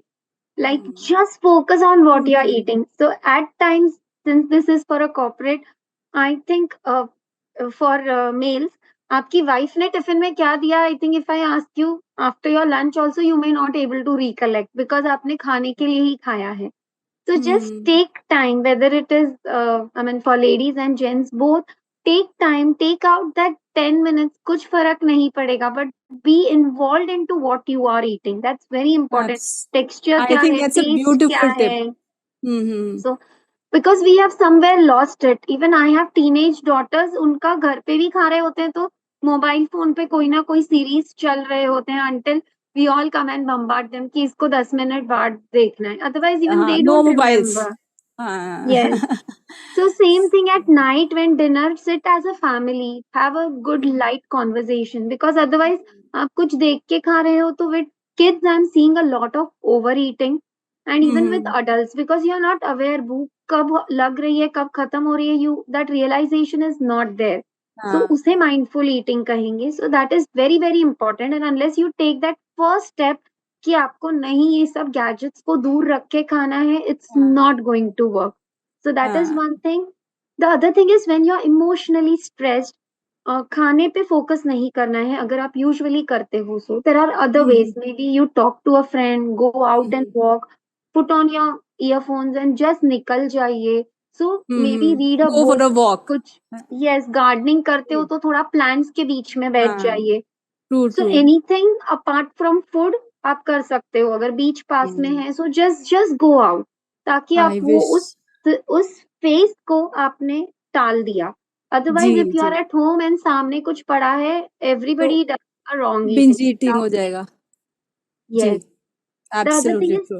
don't skip meals. Suppose you know कि you are going through a phase जहाँ थोड़ा emotional up down हो रहा है, consciously भूख नहीं है तो भी time पे lunch, टाइम dinner, पे खाओ. breakfast. Yes, the moment you skip meal, the next your again मैंने जो इतनी सारे बात की brains को nutrients नहीं मिलेंगे, तो कहीं ना कहीं आप overeat कर दोगे because brain के energy levels are totally down. And वो Next is, न्यूट्रिशनल खाना खाने की जगह आप बिंज ईटिंग कर लेंगे, कुछ अनहेल्दी निकनैक कर लेंगे. ट्रू. right. जी जी नेक्स्ट जी. Is to set an achievable goal. कई बार हम कहीं कोई भी चीज में, भले ही इट इज वेट लॉस या आपका पर्सनल कोई टारगेट होगा, ऑफिस को रिलेटेड टारगेट होगा, जो आपको लगता है आप अचीव कर सकते हो, set those kind of goals, because jahan when you realize that you are not able to achieve it, you automatically enter a zone, which disturbs your emotional health. So work on that अगर आप बार बार ऐसे zone में जाते हो तो. And at times if you are with friends family and कुछ wrong eating कर ली, बहुत सारा junk खा लिया, don't होता है. punish yourself. Be kind to yourself and वो guilt को मत आने दीजिए. Just move on. It's okay when we are with, like, it's going to be festive season, Ganpati, Navratri, Diwali. ये तो It आपने बहुत may अच्छी बात happen. बोली. I'm Yes, sure so it may all your happen. audience are going to love you for that. So because Okay. जब वो guilt आता है, I've seen my clients going wrong. चलो खा That's लिया ना even अभी एक worse. बार. हाँ. Yes, so अब कोई फायदा नहीं करने का, and then that's how you get trapped. फिर realize होगा you will again. So it's okay. Just tell yourself it's okay and move on. कुछ नहीं बिगड़ा है. So this is very important. सो बस एक मेरे को और आपसे पूछना था कि अगर आपके कोई टिप्स है for the owners of work places to if can they do something आपके दिमाग, this is a just question which came to my mind कि अगर आपके जैसे वर्क प्लेस में कोई ओनर है, वो कुछ कर सकते हैं जो या फिर जो मैनेजर्स हैं, लोगों के अपने जो स्टाफ हैं उनको थोड़ा कंफर्टेबल करने के लिए मतलब आप जो स्पेशली जो थोड़ा बड़ी कंपनीज हैं वो उनके लिए, या फिर जो स्मॉल कंपनीज हैं जो कि अभी पोस्ट कोविड तो सभी बजट पे चल रहे हैं, तो लेकिन कुछ चीजें होती हैं जो ह्यूमन होती हैं, जो जिसमें बहुत पैसा नहीं लगता, थोड़ा सा दिल लगता है और थोड़ा सा ध्यान से आप करो तो आप वो कुछ चीजें मैनेज कर सकते हो, उनके लिए भी कुछ कर सकते हैं क्या आपके ऐसे off the cuff extra question for you? Yes, this can be done, and I have worked very closely with Johnson and GE with this. 5 years I was on board with them and beautiful results mile. So what you can do is, one is if your company is offering snacks या meals, उसे आप थोड़ा सा balance कीजिए. The way I told you, at least fruits आप रख सकते हो. Beverages section change कर दीजिए. और या Cola, soft drinks, to much of tea coffee specially can जब बी रिप्लेस्ड. पार्टी का बताइए आप, पार्टी होती है और बर्थडे पार्टीज होती है, तो उसमें क्या क्या ऑफर करना चाहिए बर्थडे पार्टीज में? Okay, so yes, lot of healthy things. So instead of juice, cold drinks, आप बच्चों को milk shake ही दे दो. Maybe a small glass. Sorry, I'm cutting you here. My Yes. question is only for For the the corporate corporate world, office. yes. When you have birthday parties or you have some celebration Yes, or a happy got hour, it. what should be done then? Because सबसे Yes, पहले ही that- होता है एक बड़ा सा unhealthy सा cake मंगवा लो, कुरकुरे मंगवा लो, चिप्स मंगवा लो, और समोसे मंगवा लो, और जितनी अनहेल्दी चॉइसेस हैं वही सबसे पहले दिमाग में आते हैं कि, और खुशी भी होती है, आप कोल्ड ड्रिंक मंगा लो, पियो कोल्ड ड्रिंक, बड़े खुश होते हैं लोग. तो उसको अगर आप हेल्दी करोगे तो लोगों का मूड ऑफ हो जाएगा. तो वो is there a suggestion you have for that? Yes, so nowadays, that's a very good question, because nowadays if you see there are so many people to help in this segment. मैं पहले beverages से start करूंगी. तो क्योंकि हम mental health के बारे में बात कर रहे हैं, so something like a banana milkshake or a chiku milkshake is really very good for your brain, because banana milkshake में वो serotonin फटाफट generate हो जाएगा the moment you have it. So instead of going in for cold drinks and stuff like that, you can give milkshakes, you can give smoothies, you can give vegetable juice, cold pressed juices है. So ये सारे options आप दे सकते हो. और अगर ये budget से थोड़ा high लग रहा है, then you just give them variety of green teas भी बहुत सारे मिलते हैं. So that is also okay. When we come to the food section, again थोड़ा सा ही twist करना होता है junk में, and there is lot of help available. Even you have caterers who are willing to transform the menu. तो कहीं पे थोड़ा millets include कर लिया जहाँ complex carbs का ध्यान रखा है. Sugars में go in for natural, like dates हो गए, किशमिश हो गया. Jaggery, honey, sugar come in the same category. So even if you're ordering for cake की जगह order for a halwa. So maybe something like a moong dal halwa. Maybe you may not order a big piece. You can order a smaller ताकि सब portion control में खाए. That or else you get healthy cake also. Sugar free मिलता है जहाँ naturally dates, थोड़ा jaggery, millets का cake भी मिलता है. So all that options can be tried out, and yes, I agree कि जो normal cake आपका आएगा 1000 रुपए में, this will go off budget, but then work on the portion size. Because हाँ जितना हम चीज ऑर्डर करते हैं we keep on eating it also that way. Yeah yes, when you order food, select accordingly because हर restaurant में आजकल एक हेल्थ का सेक्शन हो गया है. So just to give you simple tips, अगर बहुत बेसिक भी रखना है तो order for rice based dishes, be it Chinese fried rice, be it Mexican Thai rice, जिसमें थोड़े वेजिटेबल्स ज्यादा ऐड किए गए हो, तो आपका टेस्ट भी कॉम्प्रोमाइज नहीं हो रहा है and you are also enjoying food. तो जहाँ पे भी बहुत ज्यादा फ्राइड और वो ऑप्शंस है वो थोड़े कट डाउन कर सकते हैं. South Indian is something the best, the healthiest, no brainer if you want to order. But for parties, I don't know how much people will be accepting हाँ this thing. That is also a thing ना कि people will make a face कि भैया इतने health के में चक्कर में तुम्हारी पार्टी खराब कर दी तुमने, हमें ये क्या दे रहे हो, हमें घास फूस और Or ये else सब. you can have हाँ one or two dishes which are healthy and the rest could be whatever you are ordering. Like That you can be said कि done. once in a while if you indulge then don't feel guilty Yes. about it, so And the we'll go portion by that. control. Portion control या moderation. But if you search हाँ even pizza millet based आता है और आप पता भी नहीं कर पाओगे कि what is, so you can keep both, एक हाँ थोड़ा हेल्दी और ये, so at least people will try. तो जो जहाँ 4 पीस खा रहा है दो इसका खाएगा तो नुकसान कम होगा. हाँ. और मेरा लास्ट क्वेश्चन एक जेनेरिक है ये कि how can we personalise nutritional plans tailored to address specific mental health concerns.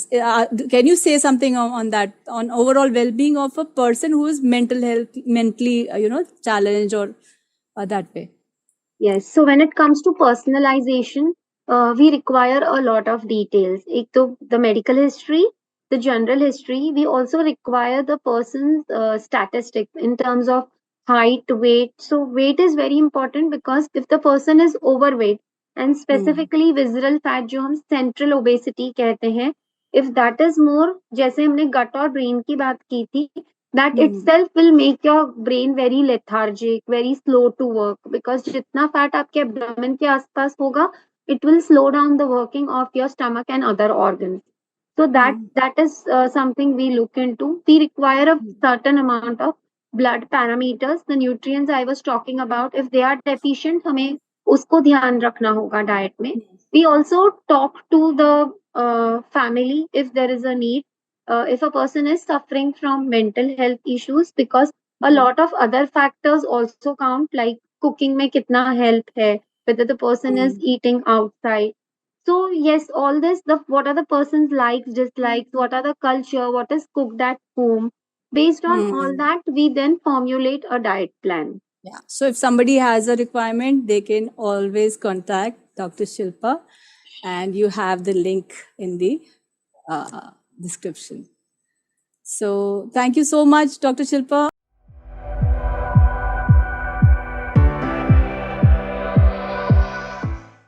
I welcome our performing artists to join us on the panel. Over to Danish Sir. Ji Over to Danish. तो के शिल्पा मित्तल जी ने आपको बताया कि किस तरह की चीजें खाने से फायदा हो सकता है. तो आप जानते हैं कि एक तो खाना हम अपनी बॉडी के लिए खाते हैं, जिस्म के लिए खाते हैं, और एक खाना जो है रूह का खाना है. शेक्सपियर ने जो कहा है म्यूजिक के बारे में, तो म्यूजिक है और आर्ट है और जो लिटरेचर है, ये भी एक तरह का न्यूट्रिशन है जो हम अपनी बॉडी को नहीं देते हैं, हम अपनी रूह को देते हैं, अपनी आत्मा को देते हैं, अपने अंतर मन को देते हैं. तो मुझे ये जिम्मेदारी दी गई है कि मैं उस तरह के न्यूट्रिशन की बात करूं, और कुछ म्यूजिक की बात करूं, कुछ लिटरेचर की बात करूं, और कुछ डांसेस की और दूसरी आर्ट फॉर्म्स हैं. तो आज के इस सेक्शन में हमारे साथ होंगी रिचा प्रकाश, जो कि मेरी स्टूडेंट है, and I am so proud of her, क्योंकि बहुत ही टैलेंटेड सिंगर हैं. और हमारी बहुत अच्छी दोस्त है नीलाक्षी, वो भी हमारे साथ होंगी, और आपको काफी अच्छा लगेगा इन लोगों से मिलके और इनके आर्ट को समझ के, और जिस तरह से ये अपनी आर्ट का इस्तेमाल मेंटल हेल्थ इश्यूज के लिए कर रहे हैं, जो वो बहुत अच्छा लगता है हम सबको. तो चलिए बात शुरू करते हैं लिटरेरी मास्टरपीसेस की. और देखिए कि जो वर्ल्ड लिटरेचर है, जो पूरी दुनिया का लिटरेचर है, वो एक कंबाइंड एक्सपीरियंस हमको देता है मैनकाइंड का. तो अगर सिर्फ हम अपने लिटरेचर तक सीमित रहते हैं, जैसे कि मान लीजिए हिंदी लिटरेचर या पंजाबी लिटरेचर, या उर्दू लिटरेचर, तो हमारा जो होराइजन है वो छोटा होता जाता है। तो मैं एक बहुत मशहूर नॉवेल है केन कैसी की, जिसका नाम था one flu over cuckoos nest. ये नॉवेल जो है ये एक लाइफ चेंजिंग नॉवेल है, और जब आप उसे पढ़ते हैं इस नॉवेल को, तो ऐसा लगता है कि आपकी दुनिया बदल गई, क्योंकि आप एक ऐसी दुनिया से परिचित होते हैं जो मेंटल हेल्थ की दुनिया है, जो हमारी बेचैनियों की, उलझनों की दुनिया है, जो ऐसे इश्यूज की दुनिया है जिससे हम रोजाना एक्सपीरियंस करते हैं लेकिन किसी से कह नहीं पाते। और आप सबको याद होगा, अगर आप इस नॉवेल को नहीं पढ़ सकते, तो इस पे फिल्म बनी थी और उसको ऑस्कर मिला था। तो वन फ्लू ओवर ककूस नेस्ट, ये जरूर एक्सपीरियंस कीजिए। सिल्विया प्लैथ हमारी बहुत मशहूर कवित्री हैं, तो उनकी एक ऑटोबायोग्राफिकल नॉवेल है, उसका नाम है Bell Jar, the Bell Jar. आपको जब भी मौका मिले आप उसे पढ़ें और दूसरों को पढ़वाएं। मैं समझता हूँ ये भी कई खिड़कियां हमारे जहन के अंदर की, अंतर्मन की खोलता है ये नॉवेल। और ये सचमुच किसी की लाइफ है। और सिल्विया प्लाथ जो है जीनियस थी, और बहुत ही खूबसूरत राइटर थी, बहुत ही खूबसूरत शायर थी। इसी तरह से the yellow wallpaper, Charlotte Perkins Gillman की एक छोटी सी सुंदर सी शॉर्ट स्टोरी है, और ये शॉर्ट स्टोरी भी ऑलमोस्ट लाइफ चेंजिंग है। इसको भी अगर आप एक्सपीरियंस करें, अपनी बकेट लिस्ट में डाल दें कि कभी भी जब भी आपको मौका मिलेगा आप इसे पढ़ेंगे। अभी हाल के दिनों में एक नॉवेल बहुत मशहूर हुई, बहुत पॉपुलर हुई, और अच्छी बात है कि पॉपुलर हुई, क्योंकि उसने ये जो हमारी उलझनों की दुनिया है, बेचैनियों की, बेकरारियों की अंदरूनी दुनिया है, और खासतौर से जो औरतों और लड़कियों के इश्यूज हैं, बिकॉज उनको बहुत ज्यादा बाहर जाने का मौका नहीं मिलता, उनकी सेफ्टी, सिक्योरिटी, फिजिकल सिक्योरिटी। तो गर्ल इंटरप्टेड, सुसाना केसर की नावल है जो कि बेस्ट सेलर है, और मैं चाहूंगा कि आप इसे पढ़ें। काफका का मेटामॉर्फोसिस एक बहुत ही रेवोल्यूशनरी मास्टरपीस है, और मुझे इस बात का गर्व प्राप्त है कि मैंने उसे ड्रामे की फॉर्म में किया। उसमें यह है कि एक इंसान है जो कि बहुत रूटीन सा जॉब करता है, जैसा कि हम सब जॉब करते हैं, और एक दिन उसे मालूम होता है, एहसास होता है कि वो कीड़ा बन गया, वो अब इंसान नहीं बचा। और इसको हम फिजिकली दिखाते हैं स्टेज पे कि वो एक वॉर्म बन गया है।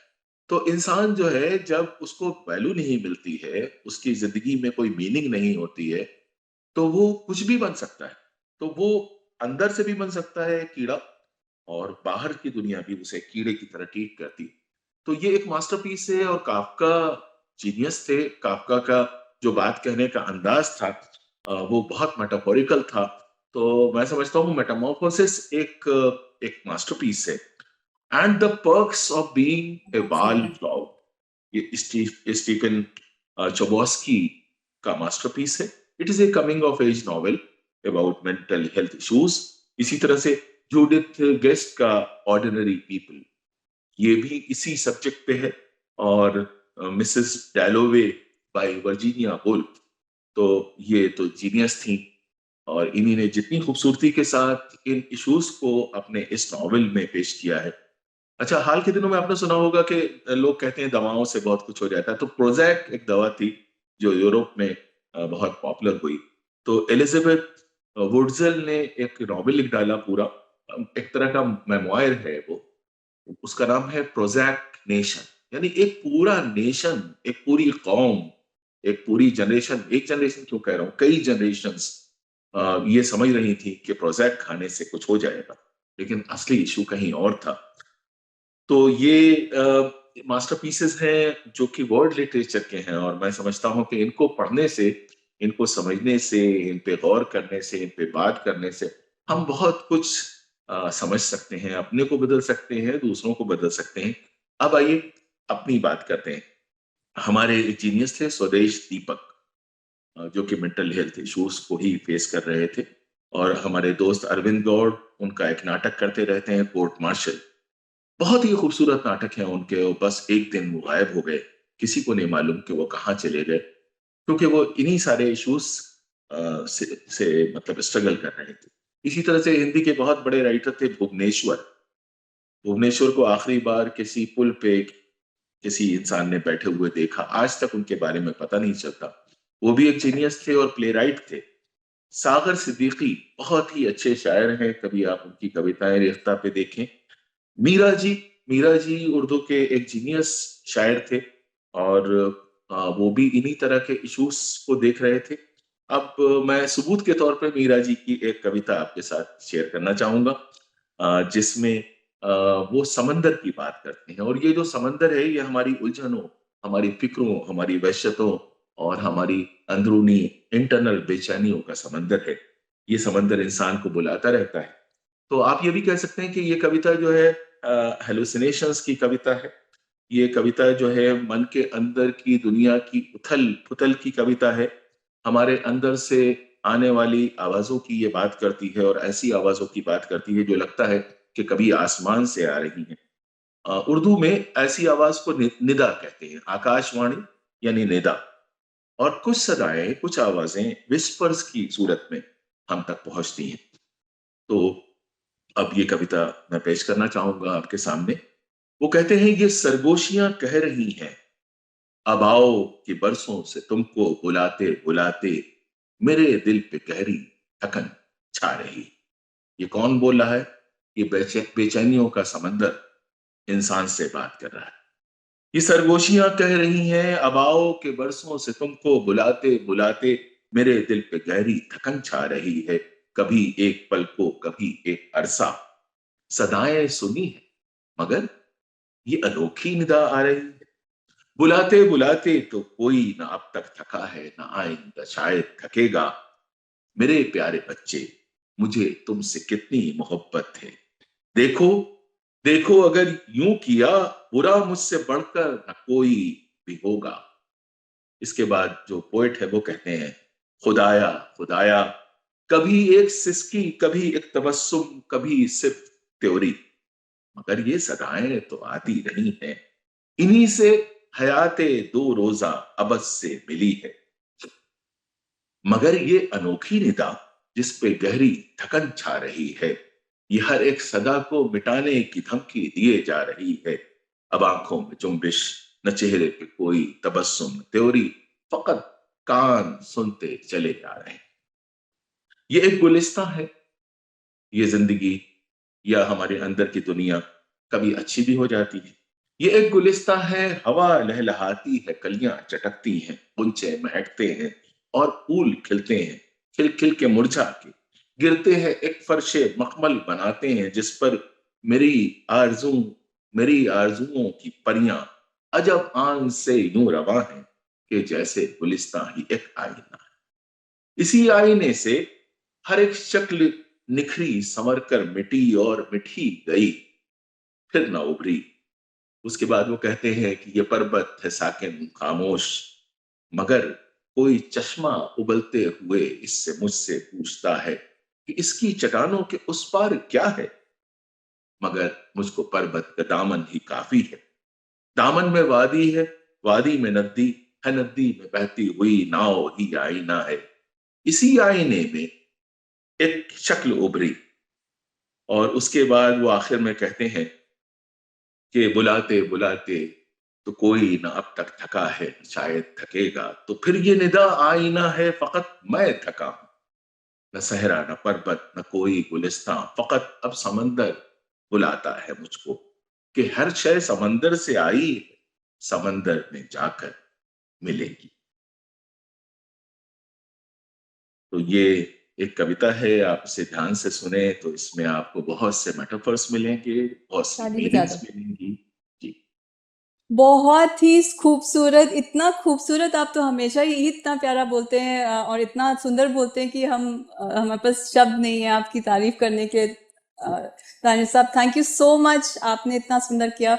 और आप नीलाक्षी और उनको आप थोड़ा इंट्रोड्यूस कर दीजिए। एंड जी next guest has also arrived, so we will जी जी want to thank you so much Danish ji साहब। जी, मुझे इस बात का फख्र है, इस बात का गर्व प्राप्त है कि नीलाक्षी जैसी सेंसिटिव आर्टिस्ट जो हैं, वो हमारी दोस्त हैं और हमारे साथ कोलैबोरेट करती रहती हैं। नीलाक्षी बहुत सारे काम करती हैं, वो बहुत अच्छी सिंगर हैं, बहुत अच्छी डांसर हैं और सबसे बढ़कर एक बहुत अच्छी इंसान है। और अभी मेरी तरह उन्होंने भी जिंदगी में बहुत कुछ खोया और जब हम बहुत कुछ खो देते हैं तो हमें लगता है कि हम अंदर से खाली हो चुके हैं, तो एक मीनिंगलेसनेस आ जाती है। लेकिन नीलाक्षी उस मीनिंगलेसनेस को अपनी आर्ट के जरिए से मीनिंग दे रही हैं और हम जैसे बहुत से लोगों को उम्मीद की एक किरण भी देती हैं, सहारा भी देती हैं और मेहनत किए जा रही हैं। तो आइए देखते हैं कि उनकी आर्ट आपसे क्या कहती है।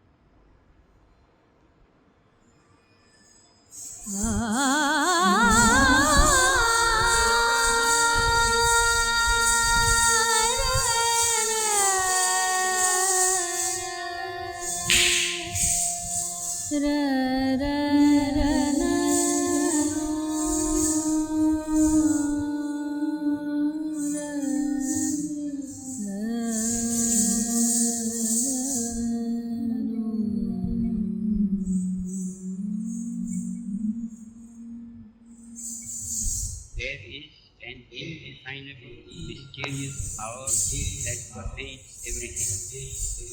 I feel it, though I do not see it. For I can see that in the midst of death, life exists.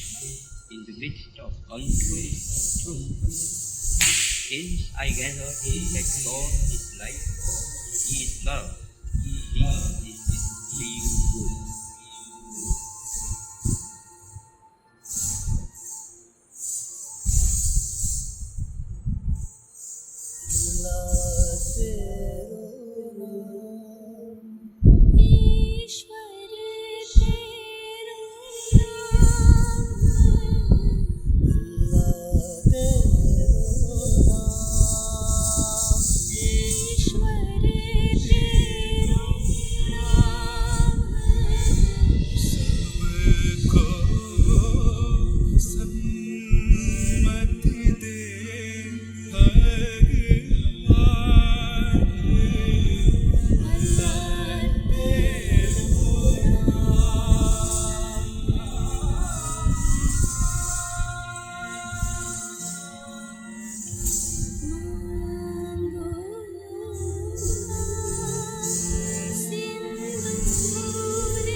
जग के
तो देखिए, हमारे जैसे लोग जो हैं, उन्हें तो अब डायनासोर कहा जाएगा, क्योंकि हम लोग काफ़ी पुराने हो चुके हैं और कई बार हमें लगता है कि क्या हम आज भी रेलेवेंट हैं। और नीलाक्षी जो है, वो हमारे बाद की जनरेशन से ताल्लुक़ रखती हैं। लेकिन हम वो भी देखा जाए तो अब सीनियर हैं। नई जनरेशन वो किस तरह से इन इश्यूज़ को देखती है, तो ऋचा जो है उसका प्रतिनिधित्व करती हैं यहाँ पे, क्योंकि वो बहुत यंग हैं और हमारी बहुत ही अच्छी टैलेंटेड स्टूडेंट हैं। और खुशी की बात ये है कि वो बहुत सेंसिटिव हैं और एक बडिंग फिल्म मेकर हैं। और इस तरह के जो मेंटल हेल्थ के इश्यूज हैं, जो हमारी अंदरूनी दुनिया की बातें करते हैं, मुझे बहुत अच्छा लगता है कि अगर नई जनरेशन को इन इश्यूज की अवेयरनेस हो और वो अपनी आर्ट के जरिए, अपनी क्राफ्ट के जरिए इसको हाईलाइट करें, तो हम सोसाइटी की, समाज की बहुत अच्छी मदद कर सकते हैं, उनका साथ दे सकते हैं। तो ओवर टू रिचा।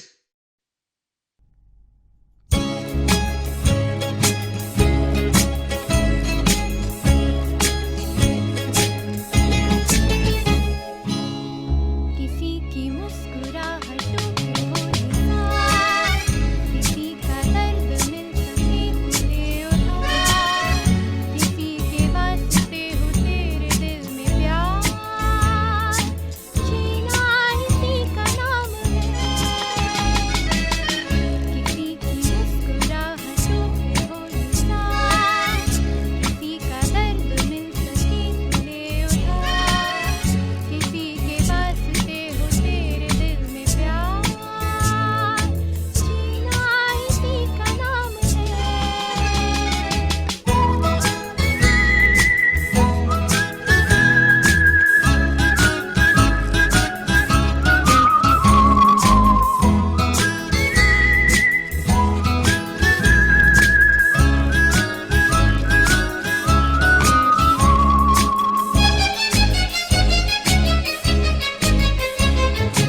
माना अपनी जेब से फकीर है, फिर भी यारों दिल के हम अमीर हैं। माना अपनी जेब से फकीर है, फिर भी यारों दिल के हम अमीर हैं। मिटे जो प्यार की ये जिंदगी, जले बहार की ये जिंदगी, किसी को हो ना हो हमें तो एतबार, जीना इसी का नाम है।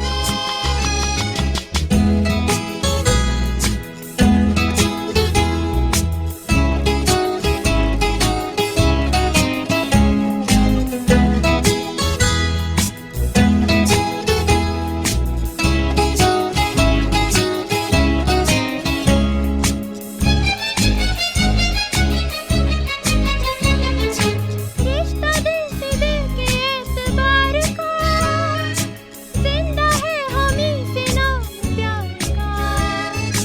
रिश्ता दिल से दिल के एतबार का, जिंदा है हमी से नाम प्यार का। कि मर के भी किसी को याद आएंगे, किसी की आंखों में मुस्कुराएंगे, कहेगा फूल हर कली से बार बार, जीना इसी का नाम है।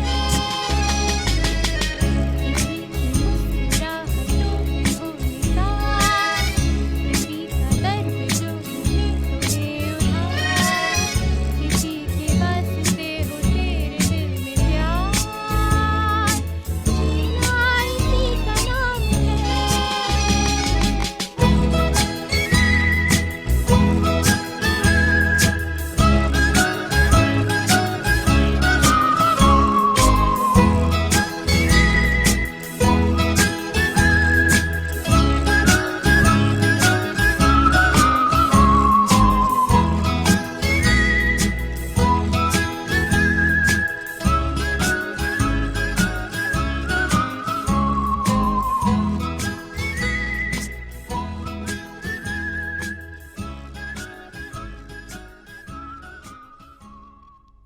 अगली प्रस्तुति जो मैं करना चाहूँगी वो है आज चल के तुझे मैं लेके चलूँ। आई होप आप सभी एंजॉय करें।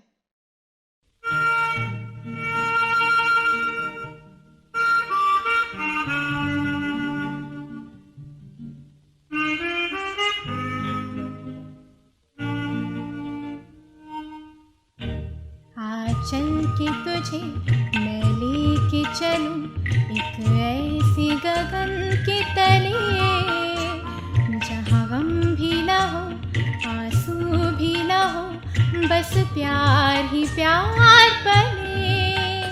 आ चल के तुझे मैं लेके चलूं एक ऐसी गगन के तले, जहाँ गम भी ना हो आंसू भी ना हो, बस प्यार ही प्यार पले, एक ऐसी गगन के तले।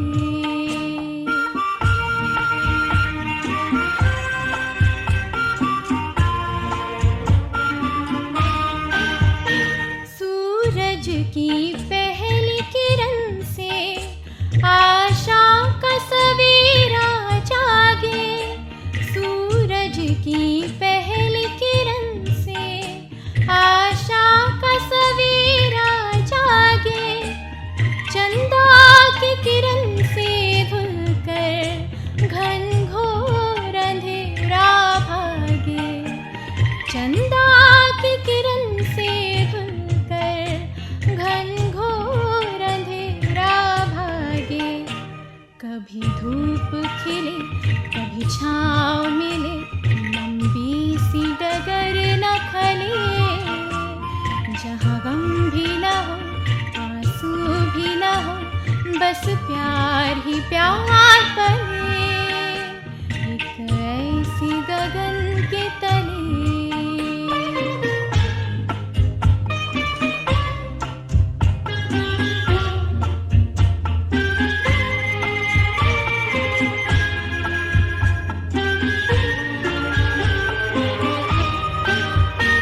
जहाँ दूर नजर दौड़ाए आजाद गगन लहराए, जहाँ दूर नजर दौड़ाए आजाद गगन लहराए, जहाँ रंग बिरंगे पंछी आशा का संदेशा लाए, जहाँ रंग बिरंगे आशा का संदेशा लाए, सपनों में पली हंसती वो कली, जहाँ शाम सुहानी ढले, जहाँ गम भी ना हो आंसू भी ना हो, बस प्यार ही प्यार पले, एक ऐसी गगन के तले।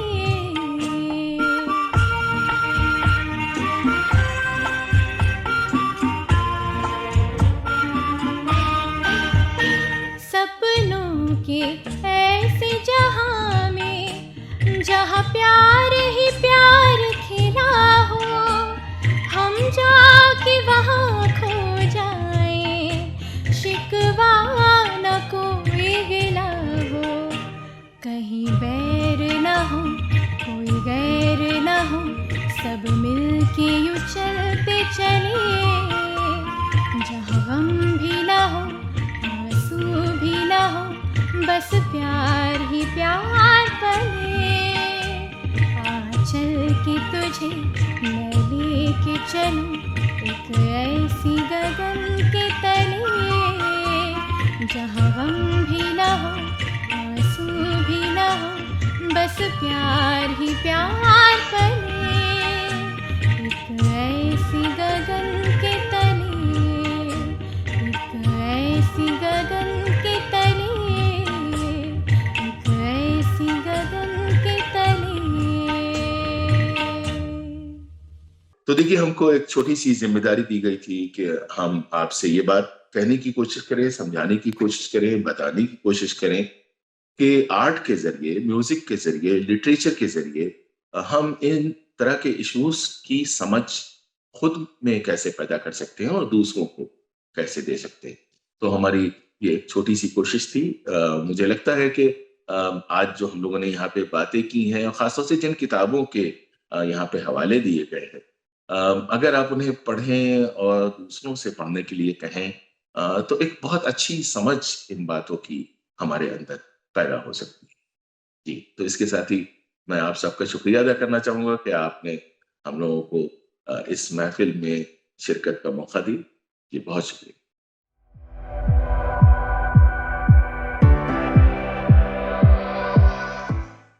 Today is the first time that I've got to know about the initiative, exactly what it is after seeing the website, and I think it's wonderful. It's one of a kind initiative which I haven't seen earlier, that you have a common platform where so many people and products which can help us to healthify ourselves internally and physically are available in terms of advice, in terms of medicines, in terms of Ayurveda, in terms of yoga, in terms of counseling. So I think it's a wonderful, wonderful initiative. And because mental health is the most pressing issue, I feel, of today's society, which is unseen. Because any kind of physical ailment you can see and you can empathize with the person, but the mental ailment is something which one doesn't see, one doesn't realize. And you expect the person to be absolutely normal, behave normally, whereas the person is not. So many times the person who's suffering himself or herself doesn't even know that they are suffering and they are going through a kind of depression or anxiety or some kind of balance issues in life. So I think this is a wonderful platform where they can just go on it and maybe take some advice and talk to people, talk to counselors, and maybe do some yoga or something for internal healing. So I really love the initiative. I think it's very, very interesting.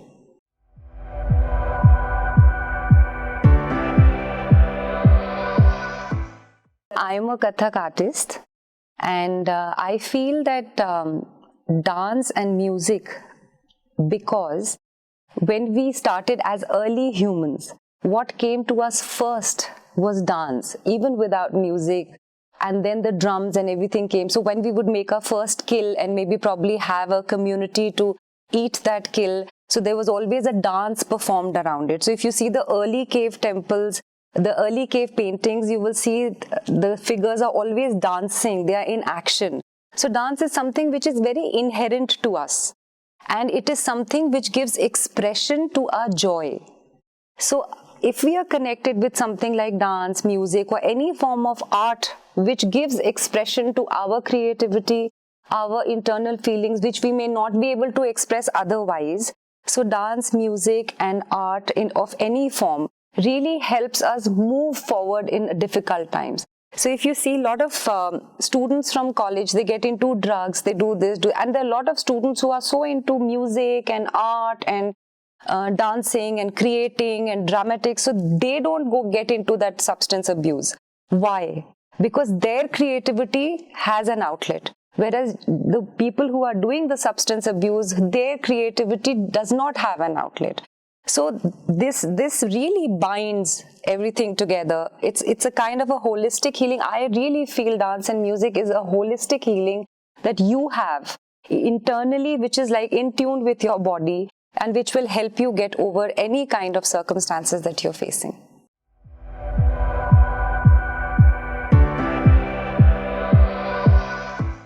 I just feel that today's society needs to be more aware and more empathetic towards mental illness. A lot of times, maybe housewives who are doing a daily routine and going through that, they could be suffering from mental depression, whereas the husbands and the children do not understand and they are just continuously demanding out of her. So she keeps giving out of her cup and she becomes totally empty inside. That's where the mental illness starts setting in. So many times we as parents, I'm just talking generally, may not be very sensitive towards our child's expression or child's creativity or child's needs. तो बच्चा वो जब अपने अंदर उस चीज को दबाता रहता है, तो at one point of time it comes out like a volcano.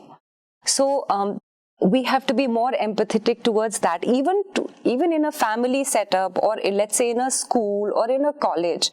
All of us need to be very, very sensitive towards each other's thinking process. See, we start making fun कि अरे वो तो ऐसे बोलता है, वो तो ऐसे. We must always understand कि where is the person coming from? What is the person thinking when he's saying this? Why is the person so negative? Instead of continuously riling and saying कि अरे this person is negative, we could always go forward and ask and try and talk to the person. And people do not open up that easily also. So you always need to make a very friendly atmosphere to talk to the person. So it's like a whole society has to be very sensitized and very aware of this problem to help each other.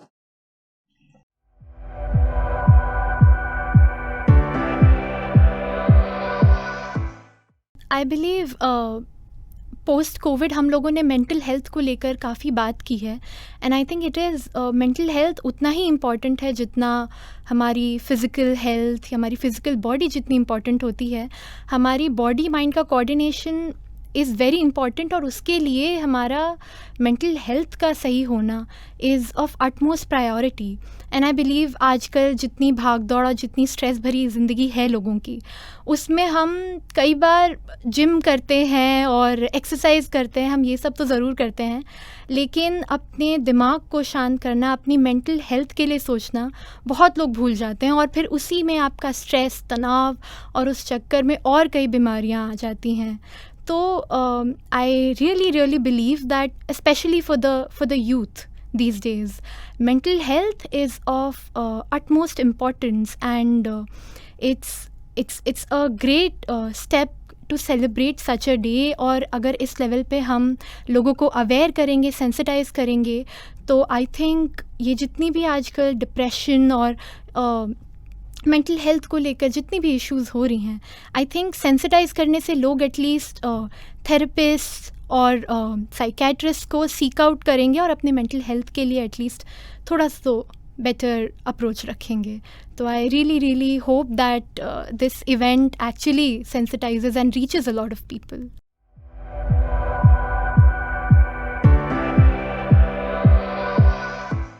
इसका जवाब मैं अपने personal experience से देना चाहूँगी. Again going back to covid के time पे हम सब अपने घर में जब लॉकडाउन में थे, पूरे टाइम बंद रहते थे, and it actually got to all of us. कोई किसी की अपनी फैमिली में ही रोज़ वही सेम शक्ल नहीं देखना चाह रहा था, क्लासेस भी बंद हो गए थे. उस दौरान I think music was something that helped me back every day. Even exercise के लिए I would do dance, I would do yoga, and then coming back to music. हर रोज़ सुबह जब मैं वो अपने 2 घंटे रियाज़ के देती थी, उसके बाद मुझे एक्चुअली लगता था कि yes, I am actually bettering as a person.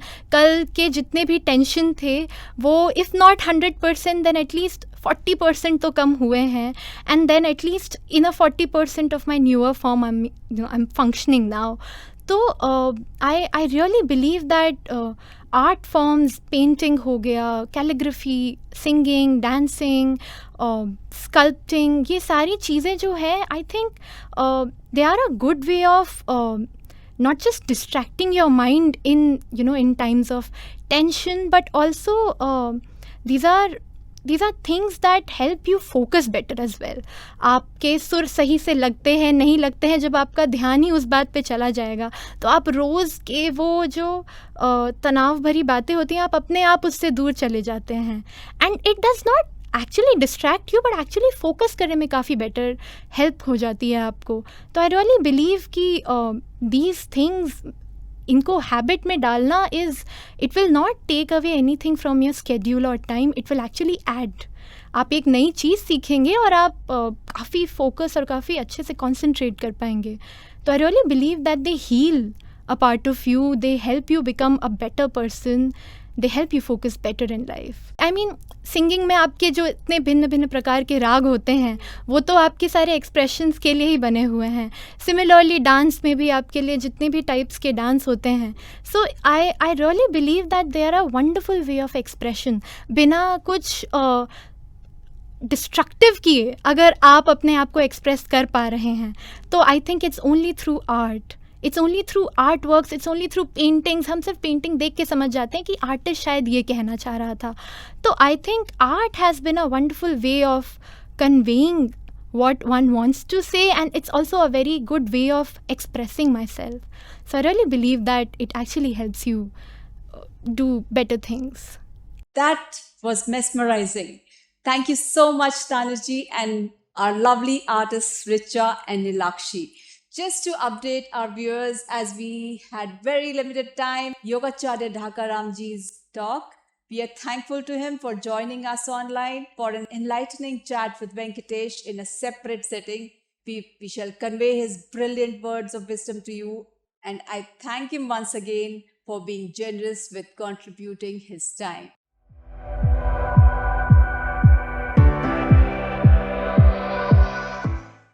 Well, give me immense happiness to introduce to the panel or to the viewers right now our Yogacharya, very loving and a very happy personality. And he's been, of course, with HealThyRam for quite some time now, Dhakaram ji. And he's helped so many people with his selfless service and imparting yogic knowledge. So people including everybody, the audience at the HealThyRam Nirmay Bharat community, of course, have also benefited immensely. नमस्कार धाकाराम जी, मुस्कुराता हुआ of course आपका बहुत बहुत स्वागत है. आप सभी को मुस्कुराता और नमस्कार है. तुझे हमारे जो HealThyRam जो हेल्थ के लिए इतना कुछ कर रहे हैं उनको भी हमारा नमन और हमारे दर्शकों को भी हमारा नमन. बहुत बहुत धन्यवाद. So Dhakaram ji, we would want you to enlighten us and कुछ questions हैं. We'll ask you some questions, so would really love to have your inputs on it. तो सबसे पहला, do you think योगा और जो alternative medicines हैं उनका कुछ रोल है प्ले करने के लिए वेलनेस, मेंटल इलनेस और मेंटल हेल्थ के लिए? एक 100% रोल है योग का, तो कोई डाउट ही नहीं है उधर. अल्टरनेटिव मेडिसिन का बात करते हैं तो बहुत सारे मेडिसिन आते ही हैं और मैं हमेशा हर मेडिसिन का सम्मान करता हूँ. और आपको मालूम होगा और दर्शकों को भी जान के ताजुब होगा कि 135 तरह के वर्ल्ड में अल्टरनेटिव मेडिसिन चला जाता है. तो ये बहुत बड़ी बात है और उसमें से मुझे 15 से 20 तरह के उसके बारे में, थेरेपियों के बारे में मैं जानकारी रखता हूँ. और फाइनली क्योंकि मैं मेडिकल योगा जो है उस पे अच्छा एक हाथ है तो मैं उस पे काम करता हूँ. तो अल्टरनेटिव थेरेपी का और योग का मेंटल हेल्थ पे 100% इफेक्ट है. और योग का तो कहना ही क्या, मुझे लगता है कि they are working for mental, they working for body, they working for spirit. Yes, wellness for the body, mind and soul, जो कि HealThyRam भी ऑफ कोर्स उसी को प्रमोट करने के लिए है. तो योगा का इंटीग्रेशन जो दूसरी हीलिंग मोडालिटीज हैं उनके साथ में, तो उससे इंटीग्रेशन से क्या जो वेलबींग है इंडिविजुअल्स की वो और एनहांस हो सकती है, या योग अलग है? और कई लोग कहते हैं कि भाई आप अगर ये कर रहे हैं तो दूसरी चीजों को बीच में ना मिलाएं, पर आपका क्या विचार है कि योग भी साथ में कर सकते हैं दूसरी हीलिंग मोडालिटीज के साथ? अगर दूसरे किसी भी हीलिंग के साथ, वैसे तो योग अपने आप में कंप्लीट है जी. जैसा कि everybody know, it's work in body, mind and soul. Complete holistic approach रखता है योग. फिर भी जितने भी अल्टरनेटिव थेरेपी के साथ अगर योग को ऐड कर देंगे तो मुझे ऐसा लगता है कि सोने पे सुहागा हो जाएगा. बिल्कुल बिल्कुल. जी, किसी भी, क्योंकि योग के बिना कोई भी चीज संभव नहीं है और हर अलग पेथी की अपनी महत्व, इंपॉर्टेंस है और योग हर जगह काम में आता है. बिल्कुल आता है. इसलिए तो योग हर जगह. जी, तो मेरा थोड़ा सा एक जो क्वेश्चंस हैं कुछ हो सकता है कंट्रोवर्शियल भी हो, एंड उससे जैसे एलोपैथी है, तो क्या एलोपैथी को हम हटा के योग से उस स्पेशली मेंटल हेल्थ और उसमें क्या समाधान पा सकते हैं, या इन जनरल एलोपैथिक मेडिसिन को रिप्लेस किया जा सकता है योगा से? देखिए, 100% रिप्लेक्स किया जा सकता है, लेकिन हड़बड़ी में गड़बड़ी होती है. व्हाट आई वांट टू से, एलोपैथिक भी अपनी जगह बहुत इंपॉर्टेंट है. मैं हर पेथी का रिस्पेक्ट करता हूँ. एलोपैथिक जरूरत से ज्यादा होने पर बॉडी में हार्म होता अलग बात है. अदरवाइज इमरजेंसी में allopathic wonderful system. No doubt कि मेंटल हेल्थ में अगर एलोपैथिक ले रहे हैं तो धीरे धीरे उसके डोज को रिड्यूस करके एक दिन हम नील पे आ सकते हैं. आप समझ रहे हैं? अगर मैं किसी चीज को एकदम से मेडिसिन चल रहा है और मैं कहूंगा कि आप बंद करके सीधे आप योग पर आ जाइए, ऐसा मैं नहीं कहता. मैं उसकी दवाइयां बंद कराता हूँ या अपने आप में कराने वाला कोई नहीं होता. मतलब योग अगर नियमित सही प्रकार से सही मायने में करेंगे तो अपने आप दवाइयां कम हो जाएंगी, बंद भी हो जाएंगी और एकदम रिलैक्स भी हो जाएंगे. इसलिए एलोपैथिक के साथ अगर योग को करते हैं तो एलोपैथिक दवाइयां धीरे धीरे कम हो जाएंगी और वो मेंटल हेल्थ तो उनका वंडरफुल बनेगा ही बनेगा, क्योंकि वी वांट्स टू हैप्पीनेस, तो नो डाउट्स कि वो उभरने लगेंगे, खिलने लगेंगे और उनका जीवन बहुत ही खूबसूरत होगा। बिल्कुल, क्योंकि योग या जो अल्टरनेटिव हमारी थेरेपीज हैं, आई थिंक योग की अगर अभी हम बात कर रहे हैं, तो वो बॉडी के खुद का ही हीलिंग प्रोसेस शुरू कर देता है। तो ऑब्वियसली आपको फिर कोई भी मेडिसिन हो, कुछ भी आप ले रहे हैं, तो वो धीरे धीरे कम हो जाए। और अल्टीमेट हमारा एम भी वही होना चाहिए कि we should be free from disease, कोई मेडिसिन या उसके ऊपर हमारी डिपेंडेंसी ना हो या कम से कम हो। तो जैसे एग्जाम्पल के लिए से मैं आपको थायराइड की बात बोलता हूँ, तो अगर मेडिकल टर्म्स में जाते हैं तो 25 से 40, 50, 75, 100 mg बढ़ती चली जाती हैं और मैं उसको हर 3 महीने में 25 mg कम करता चला जाता हूँ। जैसे मान लीजिए मुझे अभी 100 mg मैं अगर ले रहा हूँ, थायरोक्सिन 100 mg में ले रहा हूँ या ले रही हूँ, तो मेरा प्रोसीजर रहता है कि भैया आप इसको 3 महीने बाद चेक कराइए मेडिकल रिपोर्ट के साथ, 3 महीने में मैं 25 mg कम कर देता हूँ, फिर वापस 3 महीने में 25 mg। We are going to slowly. If we are having thyroxine और एक सडनली मैं बंद कर दूंगा तो बॉडी नाराज हो जाएगा। ऑब्वियसली अगर किसी भी चीज के अगर आप हैबिट्स हैं, मान लीजिए घर में सर्वेंट है, आप उसको 1 साल से रोज मिठाई खिला रहे हैं, तो एक दिन आप मिठाई नहीं देंगे तो क्या हो जाएगा? वो नाराज हो जाएगा।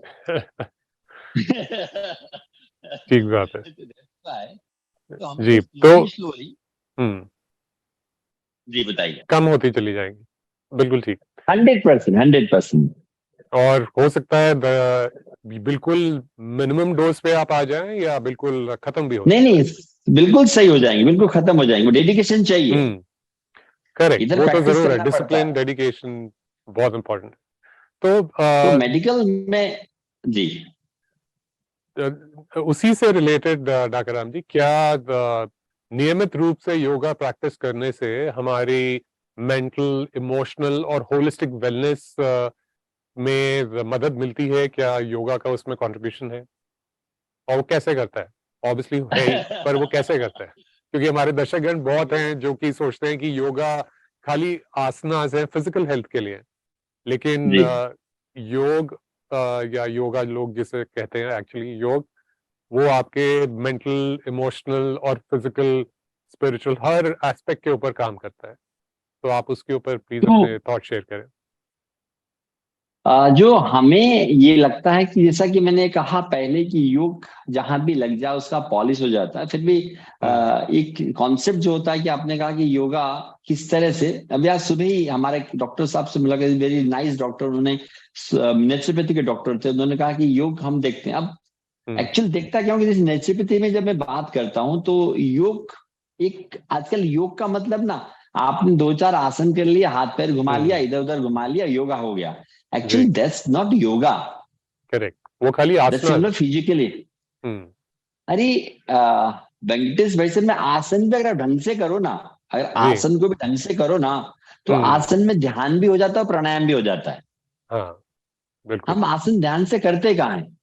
स्थिरम सुखम आसनम, हम एक के बाद दूसरा बदलते चले जाते हैं। तो आसन में जाकर के हमारे आंखें बंद करके उस आसन का इफेक्ट हमारे शरीर के कौन से भाग में, कौन से ग्लैंड्स में, कौन से जॉइंट्स में जब आंखें बंद करके फील करेंगे तो एक आसन का फायदा मिला आपने।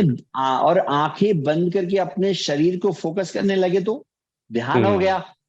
बिल्कुल। और जब आसन में जाकर के अपने श्वास को सामान्य करने लग जाएंगे, लंबे गहरे, तो प्राणायाम हो गया।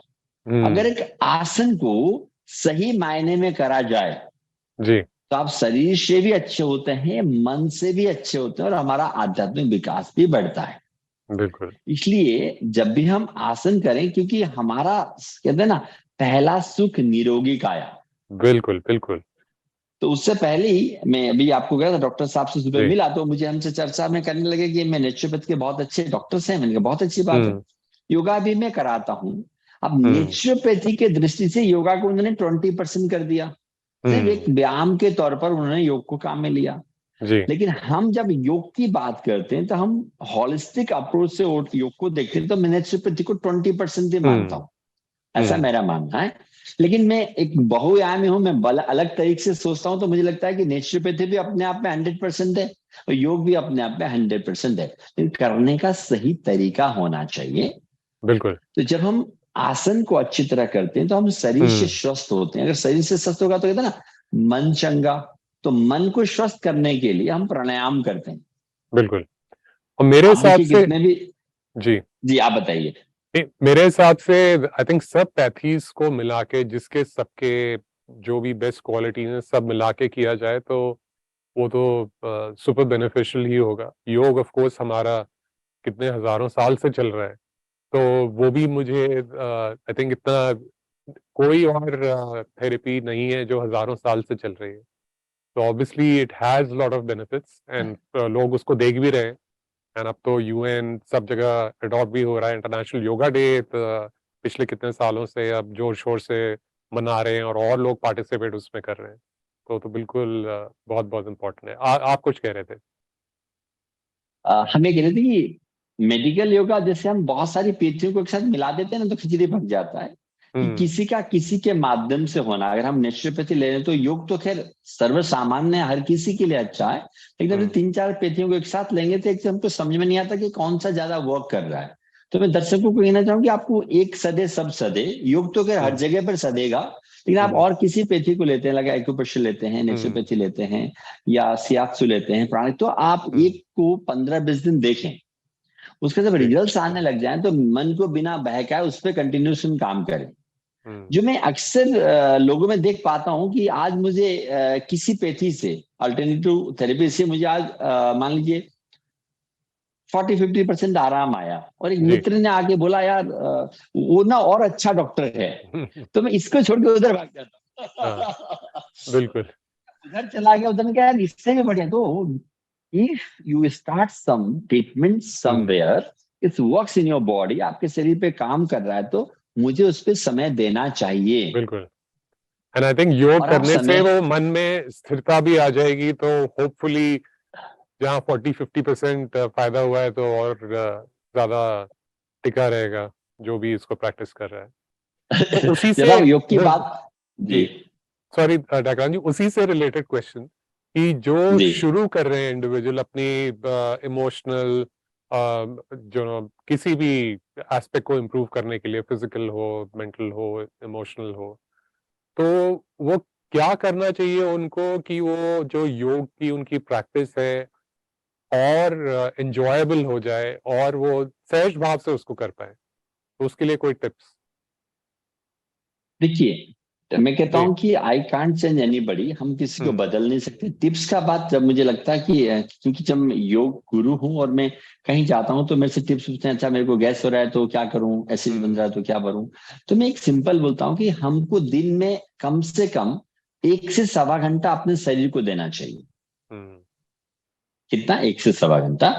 उसमें आपके शरीर के लिए लगभग 40 मिनट, जिसमें आपके इस तरह के आसन या क्रियाएं, एक मैं आम दर्शकों को बोलना चाहूंगा, अगर आप योग आसन या क्रियाओं की बात नहीं करते तो कुछ भी एक एक्सरसाइज, जिसमें क्या आना चाहिए, हमारे स्पाइन की सारी क्रियाएं, जिसमें आपका स्पाइन आगे झुके, पीछे जाए, ट्विस्ट हो, स्ट्रेचिंग हुआ, हमारे स्पाइन के लिए बहुत जरूरी है। जी। साथ में इनको इंक्लूड करना चाहिए हमारे पैरों की मांसपेशियों को मजबूत करने के लिए 2 ऐसे आसन या क्रियाएं जिससे हमारे पैरों की मांसपेशियां मजबूत हों। एक आसन हमारे ब्रेन के लिए, वो और मोस्ट इम्पोर्टेंट। एक, हाँ, तो ये सब जब हम इंक्लूड करते हैं ना तो आप सिर्फ ताड़ासन नहीं, एक एंटायर बॉडी होलिस्टिक अप्रोच के लिए हमारे हाथ पैर स्वस्थ हो, हमारा स्पाइन स्वस्थ हो और हमारा मस्तिष्क स्वस्थ हो, उसके लिए इस तरह का पैटर्न जो भी आप अपनाते हैं, योगासन, योगी क्रियाएं, आप योगासन और क्रिया में ही ये ज्यादा देखने को मिलता है, बाकी एक्सरसाइज या जुम्बा इसमें देखने को मिलता नहीं है। तो मैं सभी मित्रों को कहना चाहूंगा, if you are doing gym, aerobics, dance, whatever, आप कुछ भी करते हो, बहुत अच्छी बात है, साथ में यू लव योर स्पाइन। बिल्कुल, वो भी कीजिए और योगा भी कीजिए। उसके साथ अगर ये चीज आप ऐड कर देंगे ना तो मुझे सोने पे सुहागा लगता है। ये तो हमारे शरीर के वेलबींग के लिए। इसके साथ मन का क्या? तो मन के लिए बहुत, it's very important for pranayama, breathing techniques are very very important, because हमारे मन को बांधता कौन है? प्राणायाम। तो इसके लिए मैं चाहना चाहूंगा कि आपने 35 से 40 मिनट अपने शरीर के लिए, दे आर नो शॉर्टकट, और कम से कम 15 से 20 मिनट प्राणायाम, जिसमें आपका मन शांत हो जाए, और कम से कम 5 से 10 मिनट ध्यान।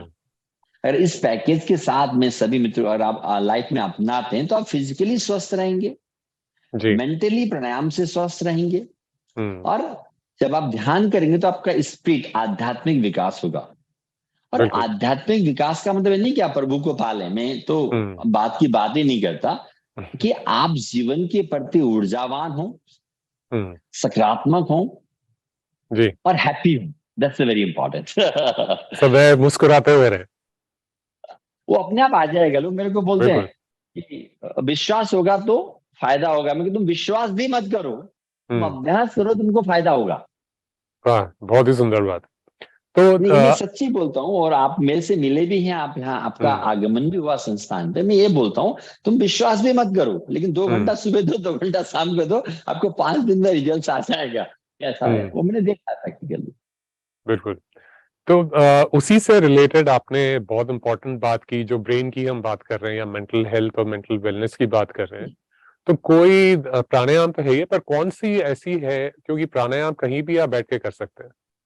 मैं भी प्रैक्टिस जब प्राणायाम करता हूँ, आप ट्रैवल कर रहे हैं, कहीं कर रहे हैं, जिम की तरह आपको जगह पे डिपेंडेंसी नहीं है, कुछ और चीज आपको नहीं चाहिए, आप जहाँ बैठे हैं, कुर्सी पे बैठे हैं, ऑफिस में बैठे हैं, कार में बैठे हैं, ट्रैवल कर रहे हैं, कहीं भी बैठे हैं, आप कर सकते हैं।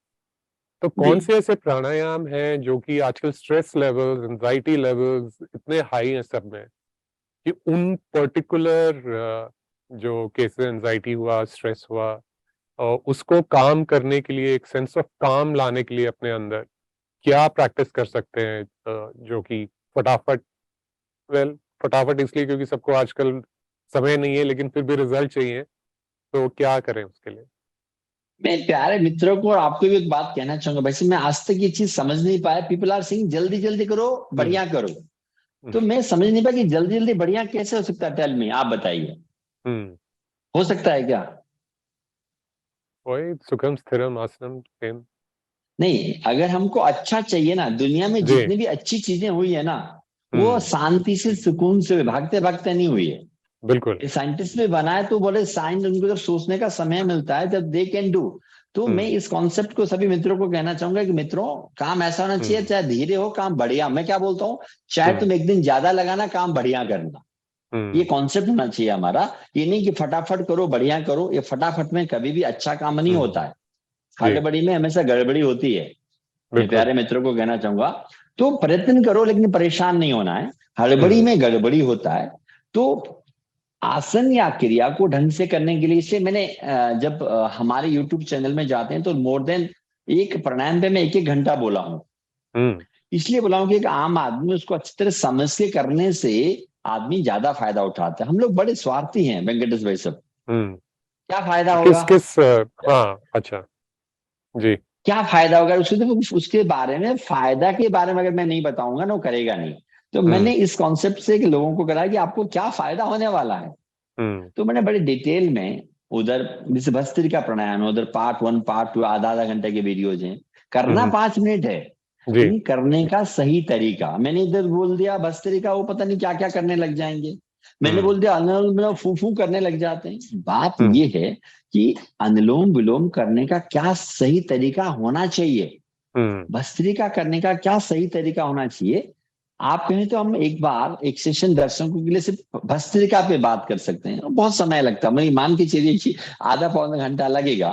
भस्त्रिका इज ए वंडरफुल प्राणायाम जो हमारी वर्किंग कैपेसिटी को बढ़ाता है, जो हमारे प्राण शक्ति को बढ़ाता है। अगर उसको हम सही प्रकार से करें तो मुझे लगता है भस्त्रिका प्राणायाम है, अनुलोम विलोम सही प्रकार से है, भ्रामरी है, इस टेस्ट के लिए बहुत अच्छे हैं।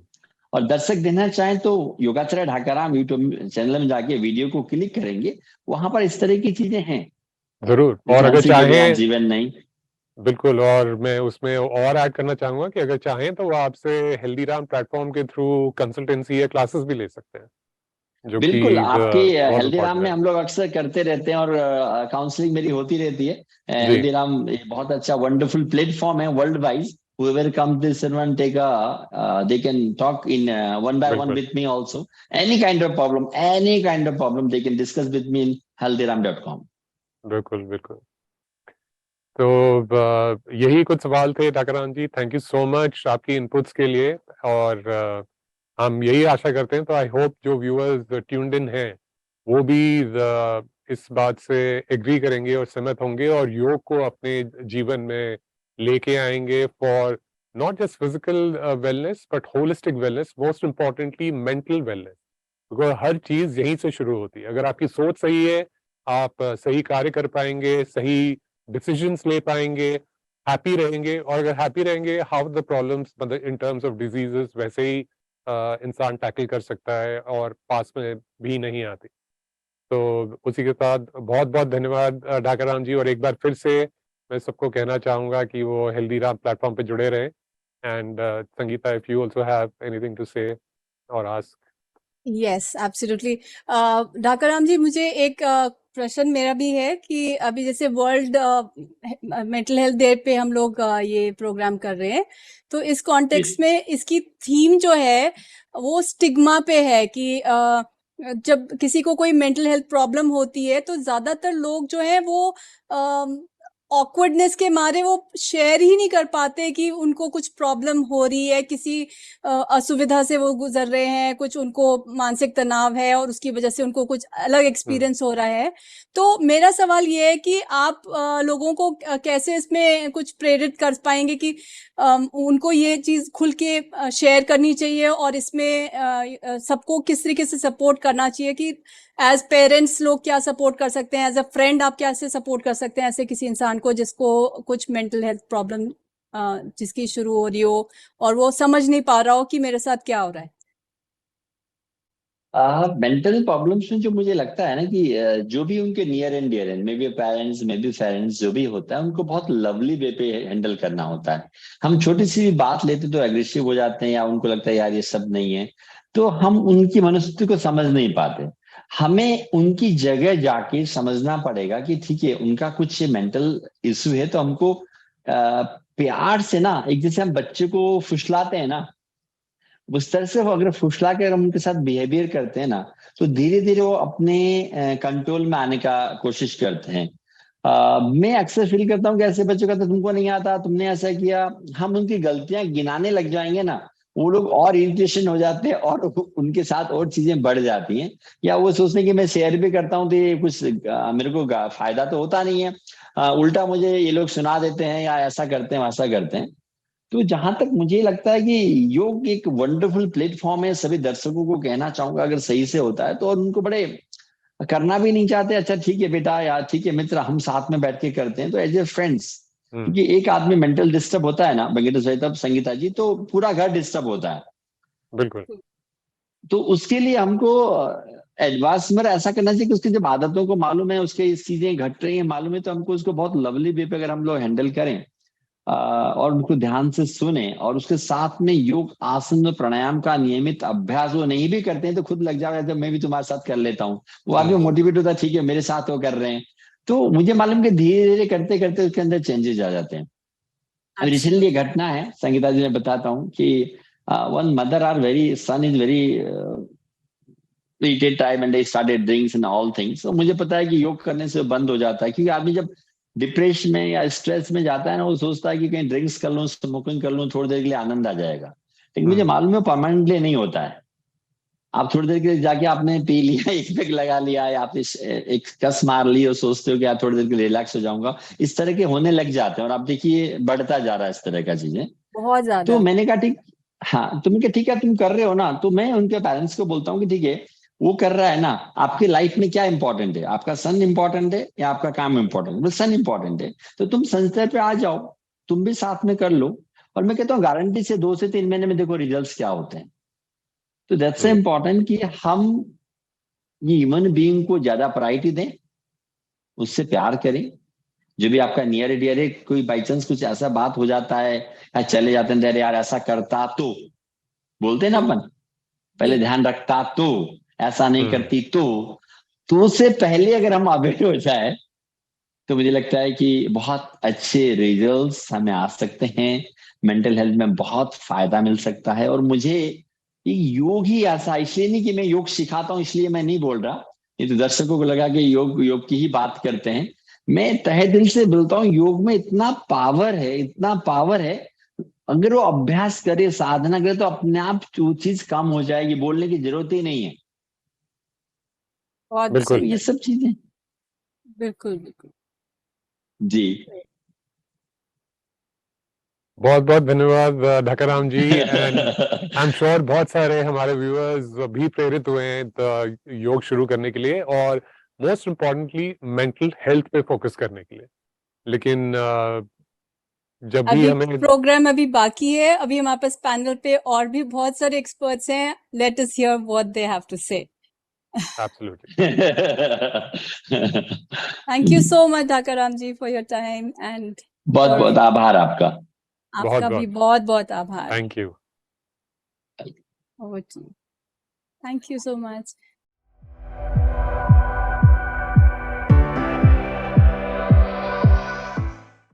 We now move on to our Art for Healing workshop.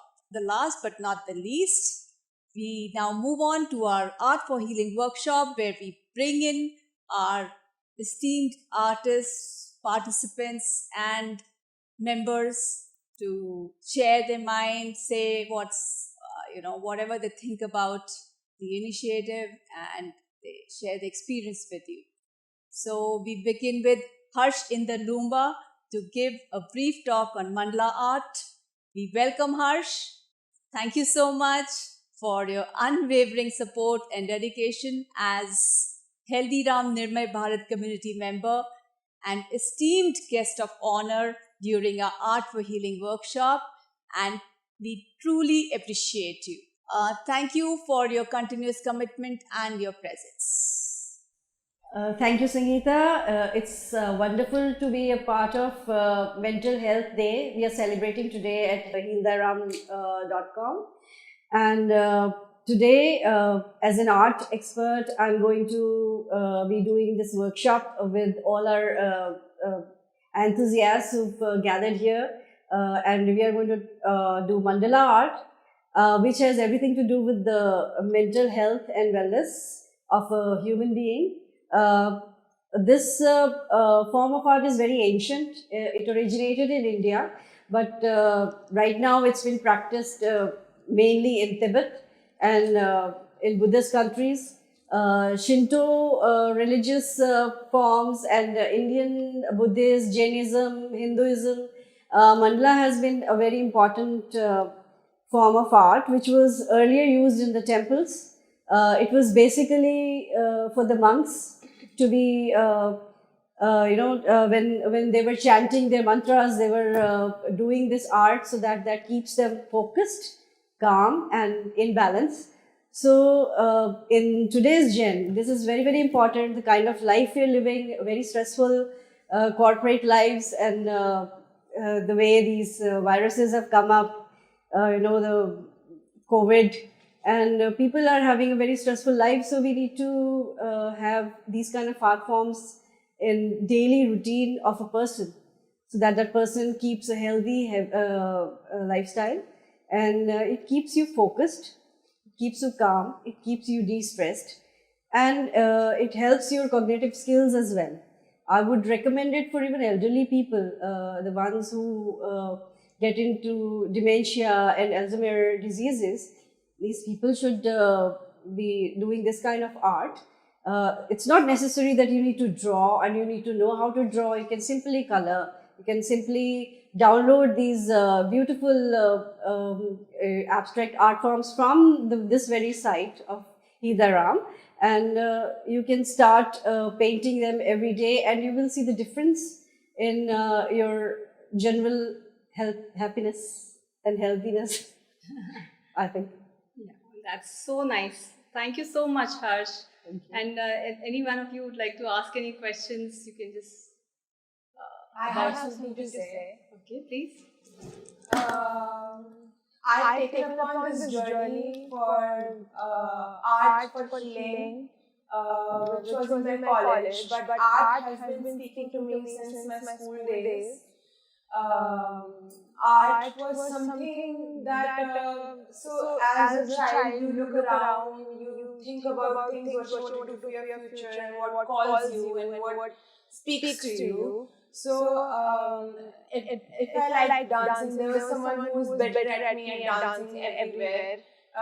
Everywhere I looked, there was someone who was better than me at something. But for me, art was like, it didn't matter if someone was better than me at art because it made me happy. So I did it for myself and for my happiness and for my mental health. And that's how it's been helping me throughout all these years. I remember when जब exam time होता था सब लोग कहते थे पढ़ो पढ़ो पढ़ो और मैं बीच में ब्रेक ले लेती थी और पेंटिंग बना रही होती और मेरी मम्मी आके पूछती क्या कर रहे हो. Even for my friend's birthday, I used to make a card, and I've always been very artistic and crafty, and this workshop has really helped me meet people like me. It has helped people who were going through things like me, and I have tried to get them out of it. So it's a good journey that we've all been on, and I'm happy that we're glad we're all here. So nice. Thank So you. nice. And Mr. Mehta, you joined us for the first time. How do you think, like, what do you think about the concept and what do you feel about our initiative? Namaskar. It's very interesting, you know, it's new to me, this mandala art and art form for spirituality, of health and happiness. I'm quite new to it.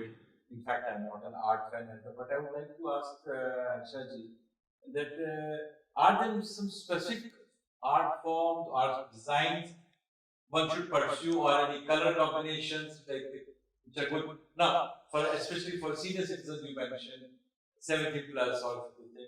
So, do you recommend any specific art form or specific color they should use or specific style? Because I'm very clumsy at it, right? Very frankly, I'm very clumsy at painting around things. Then it sometimes frustrates me when I'm not able to color, you know, I smudge up a drawing, it frustrates me. So it should lead to happiness, not frustration. So how do you look at it, and how do you suggest or recommend for senior citizens especially?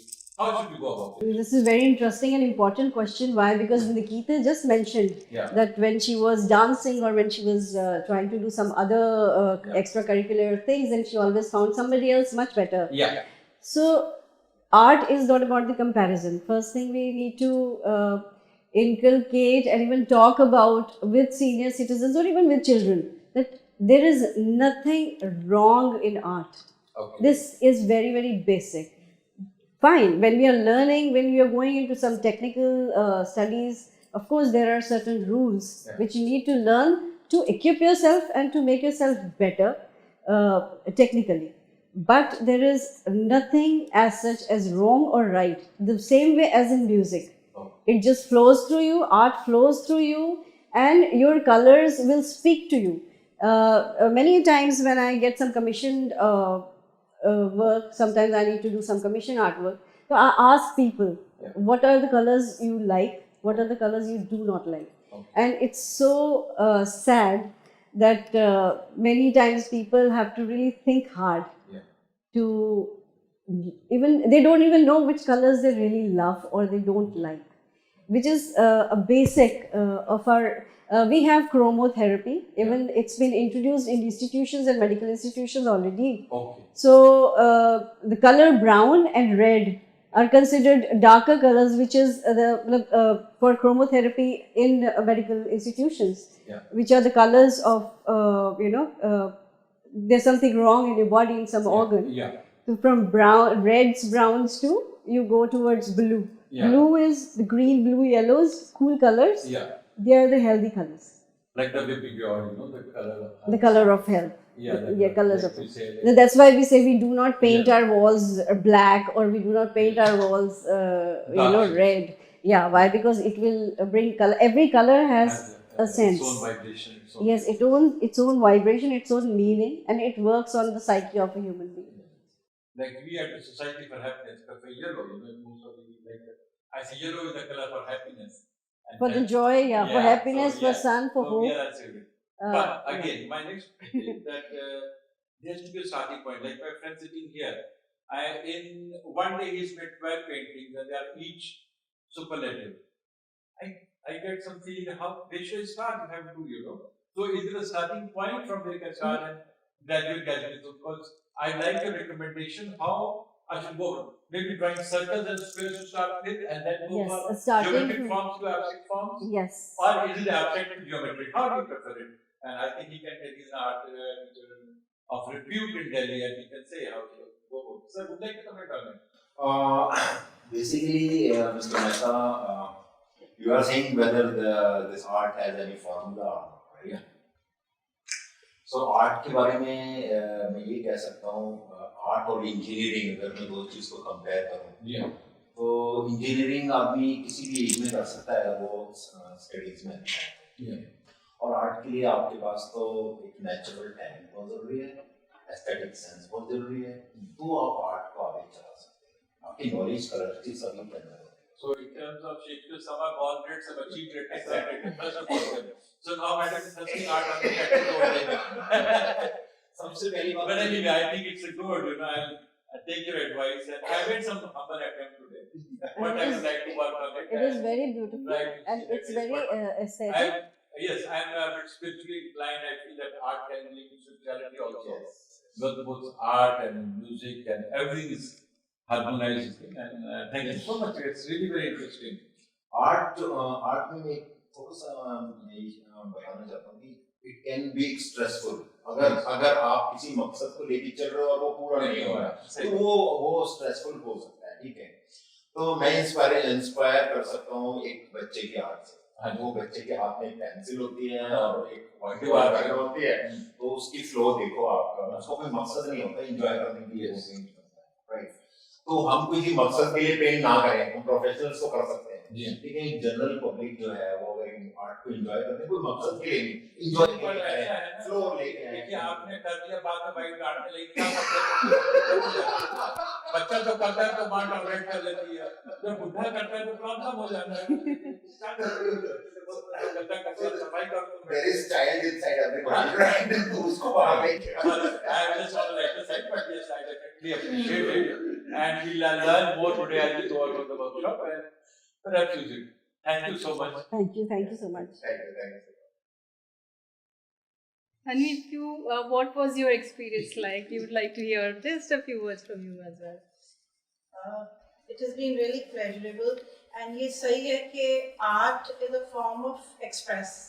आप अपने आप को express कर सकते हो, and stress कम हो जाता है जब आप बैठते हो and you enjoy doodling, और चाहे जैसे सर से कहना आप बस कुछ भी draw करो, कुछ भी बनाओ तो you feel relaxed mentally. बहुत फर्क पड़ता है इस बात का. True. Thank you so much. As I'm talking to Nikita, art is like a poetry in color. Wow. It's a poetry in color. She expresses without, it doesn't have an agenda. It can start anywhere. Am I right, Nikita? It's a poetry in color. It's very good. I like talking to her. It's really good. So beautiful. Actually, I wrote a poetry which says, they call my reasons excuses. I said, I'm the one who chooses a place where everything loses, divide this world, artists and musicians. Wow. Beautiful. Very nice. And we close this conversation with this lovely thought. Thank you. Immerse yourself in our Art for Healing workshop where you'll explore the therapeutic world of mandala art. Participate in an on-the-spot competition and let your creativity shine. Whether you're watching live or submitting your artwork online at HealThyRam.com, your participation will make a difference.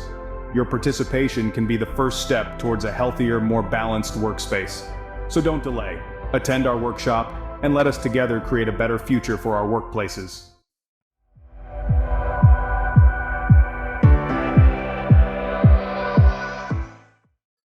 Thank you so much for that lovely poem, Sangeeta and Nikita. That was indeed wonderful, very soothing.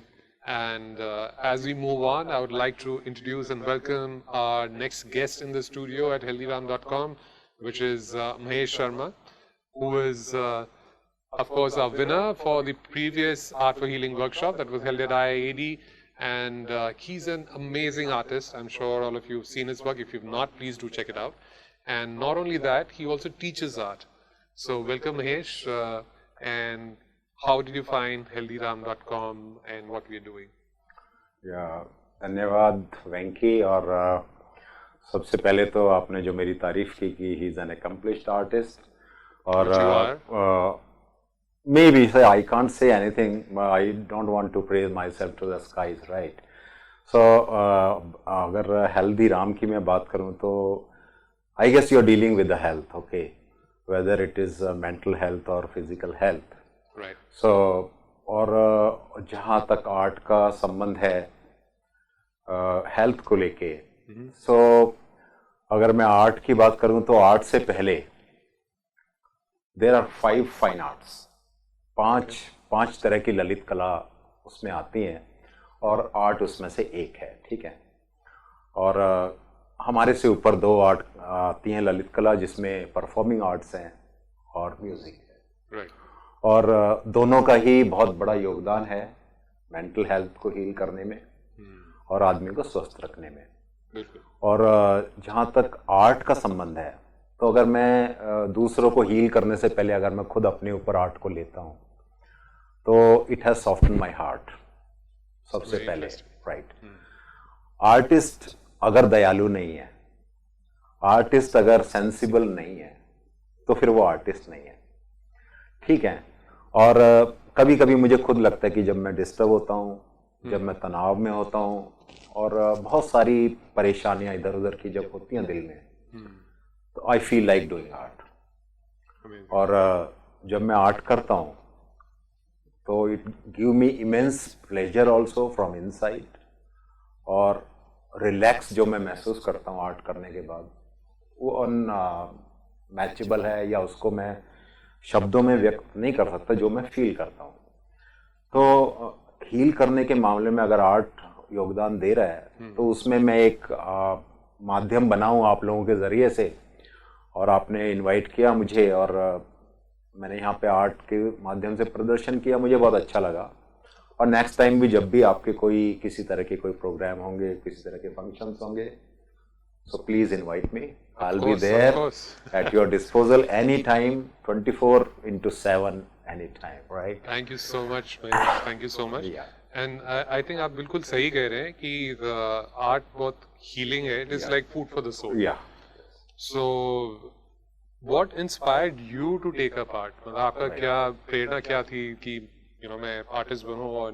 And when you the next question is, when you do art, and I've seen your paintings and your work, they're amazing, of course. Right.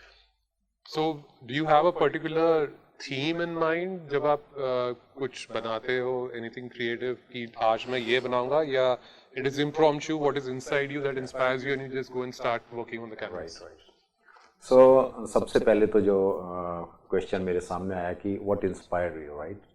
Being an artist.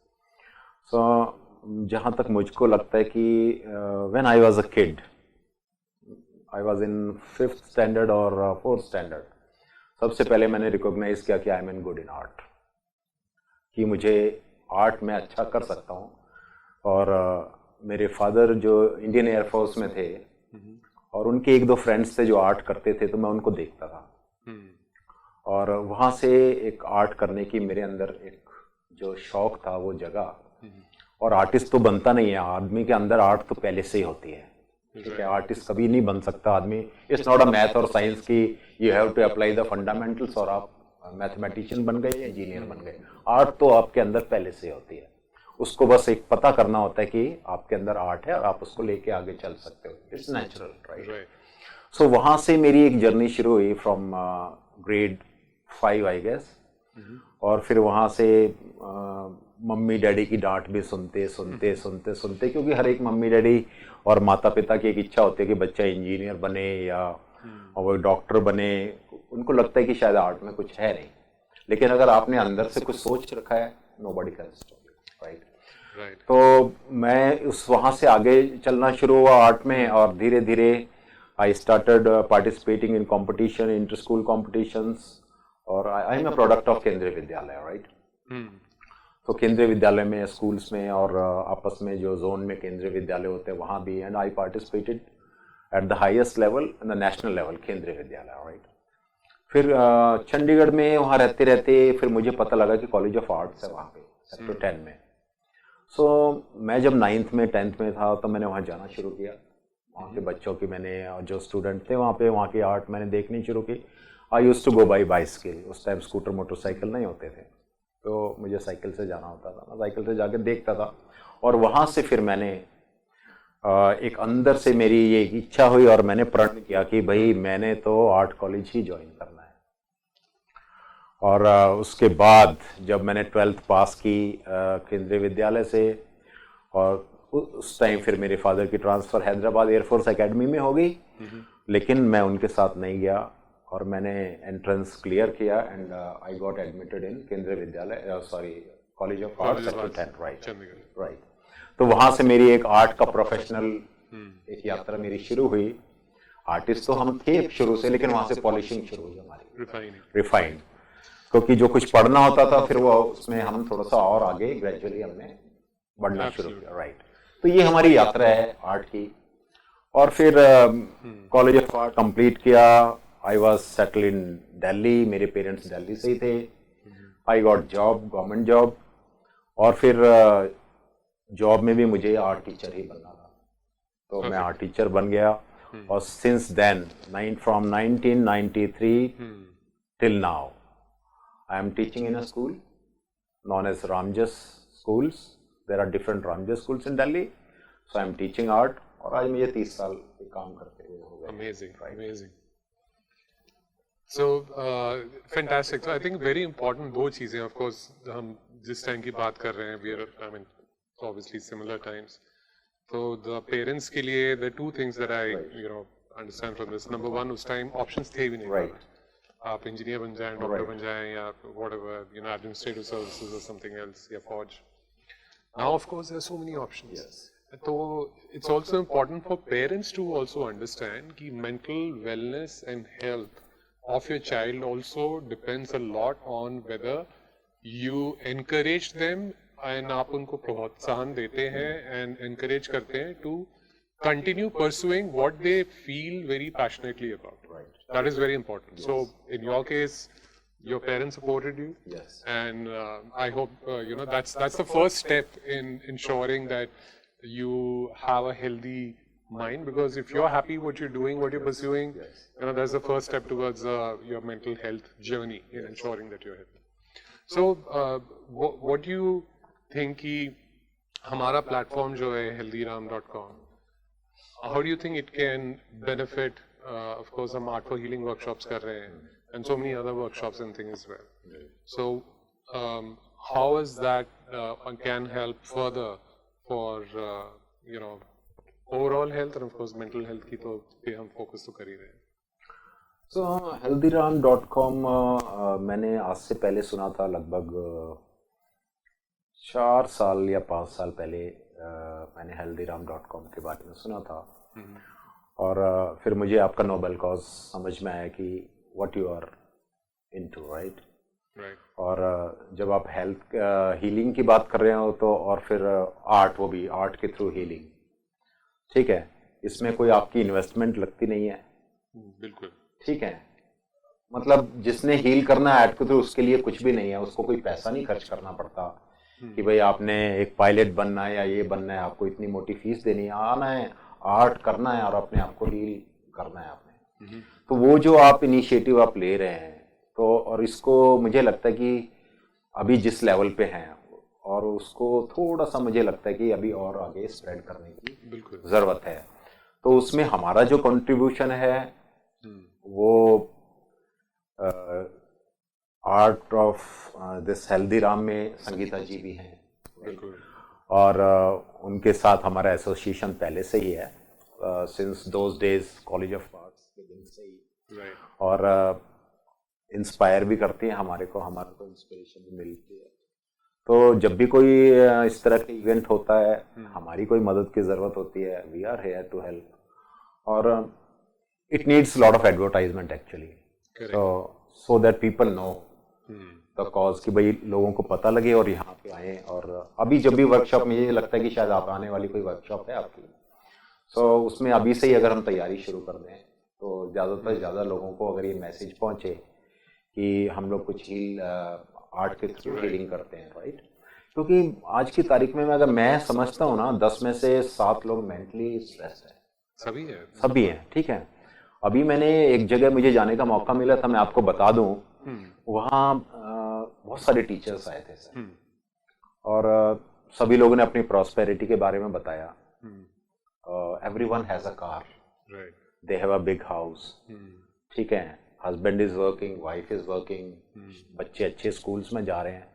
लेकिन एक last में question आया, how many of you are happy, right. तो किसी ने हाथ ही नहीं उठाया। हाँ, जब वो हाथ उठाने की बारी आई तो एक दूसरे की तरफ देख रहे थे कि कौन उठा रहा है कौन नहीं उठा रहा है। सोचो, अगर हैप्पीनेस के बारे में हमें ये पूछा जा रहा है कि आर यू हैप्पी, और हम लोग एक दूसरे की शक्ल देख के ये पता कर रहे हैं कि भाई उसने उठाया कि नहीं उठाया, that means we are not happy. Actually, the point is that हम happiness ढूंढ रहे हैं बाहर, in materialistic things, which are okay, they have their own place in life, things getting taken care of, but that will never give you happiness and content. कोई अंत नहीं है।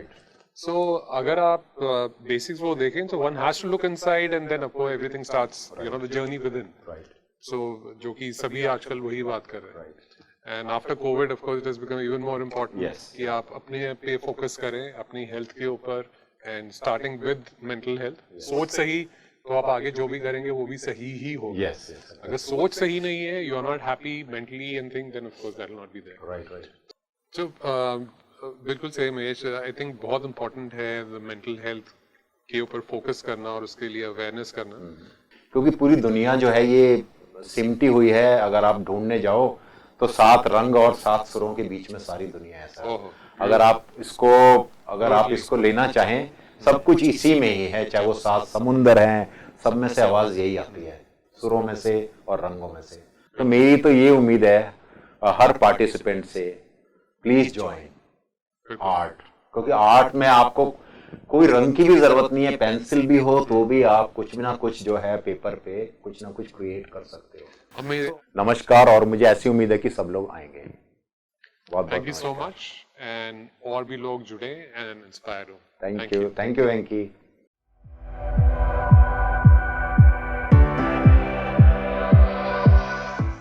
Firstly, congratulations, many congratulations on winning the prize and being selected for the Art for Healing exhibition and being the winner, of course.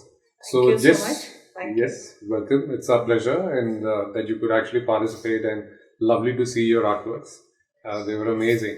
So just wanted to know what really inspires you when you hold the brush in your hand. Is it that you go with a specific theme, or do you just go and go with the flow?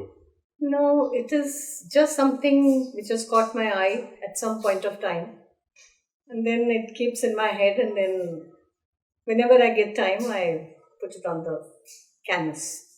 Wonderful. For many that we have spoken to, they feel that art allows them to, of course, to anybody, it's a form of expression and you express yourself. Do you also find that it could be many feelings associated with, what you paint, and when you paint, when you create your art? So do you find that healing? Do you find that calming? Do you find that therapeutic when you paint? Yes, I think that's something which has come very naturally to me since my childhood. Right. So painting was just a natural progression of things, I suppose, because I'm very interested in arts. And I was very good at it in my childhood, but then I left it and I got into classical dancing. So I just let it take a back seat. And then now, you can say after 50, when I had more time on my hands, I started dabbling a little again. So I did win some prizes earlier in my life. You didn't pay any attention to, and then now this has been a healing touch for me. Absolutely. As the wellness series. Right. So So we hope that you can participate in more and you get more time, since your art is amazing and you do enjoy doing it. I suppose so. And that will also inspire other people as well, to participate. I somehow sometimes think I don't really have that much confidence in my painting, but I think now getting connected with this wellness series, I'm getting a little of it back. Wonderful. And what do you think of HealThyRam's initiative? I think that's a very good thing, and I like the name especially. It is like, I sometimes read it as Heal Thyself. Right, it also. is correct. It's HealThyRam. So I think it's a very good, and I myself believe in alternative medicine more than though allopathy has saved my life many times in life, but somehow more tilted towards HealThyRam. Absolutely. It's all about holistic wellness. So that's what we're all about. And hopefully we'll be able to spread the message. And with such workshops, we'll hope to have larger participation where we can create that awareness as well. That will be really good. Hope I can do it. Absolutely. We look forward to having you on more such workshops. So thank you so much. It was a pleasure having you on HealThyRam.com, and we look forward to more amazing artworks. And not just that, hopefully some dance performances as well. Where we can, since that is also, I don't think there's any age for, dance music, because that is what the life is all about. So thank you so much for being on HealThyRam.com. One question is that what is your thought or your opinion about the ability of art to heal? Like, what do you think what is the role of art to heal? Oh, it's got a very, very big role. I don't think it's been gotten into by the common public, because you see these autistic children, they heal through art. So it's a mind over body. I think it's a very big thing. So art has a big role to play. And what about the performing arts? Performing arts, though, I love, since I've been part of it. And people, you see, there's a grown man who's autistic, and he can't speak straight. And he'll repeat everything you say after. But when he starts singing, his speech, his everything corrects, and he remembers the lyrics and the tune, and he is a winner. So it helps you, a person who is, reach the peak. Beautiful. So I think it's very... There are amazing stories where art is healed and what others can is not. really work wonders. And one last question, like, what is your thought about, does expressing yourself with colors and paint on canvas, how do you think it actually helps you heal? Do you think it helps it? How? I think for me, beauty in any form, it appeals to me. And maybe I'm a perfectionist. So it's perfection for me when painting has got the right shades and the colors. Life is a palette, so it's like painting your life. Does it give you a healing? Yes, of course. Art as a healing process. I just told you, the music part, just told you. And same way with it's like people who can't speak as much, they can paint, they can draw, they can sketch. Can be anything. Dance, music, art is not just, it can be, I think it's a very, very expressive form of expressing yourself. And sometimes you reach the masses and sometimes you don't. But it's self-satisfying, soul-satisfying.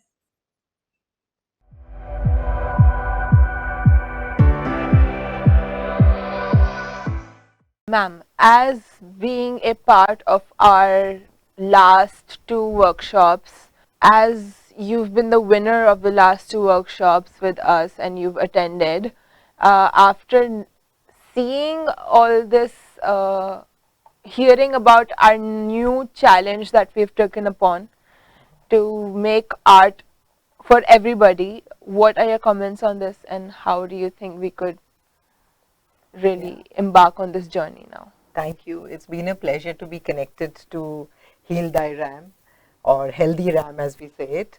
And I was very pleasantly surprised when I entered the competitions in the first one to have become the winner, and in the second one a runner-up. I think it's more about encouragement, motivation, and generally a joyful feeling more than the actual, the winning. Like I always say, it's a journey that is really fun. And when we talk about connections with art to mental health, and like you said rightly, mental health is still not readily accepted as a necessary part of our lives, whereas I think personally that actually it is the mental health of people that is leading to disease.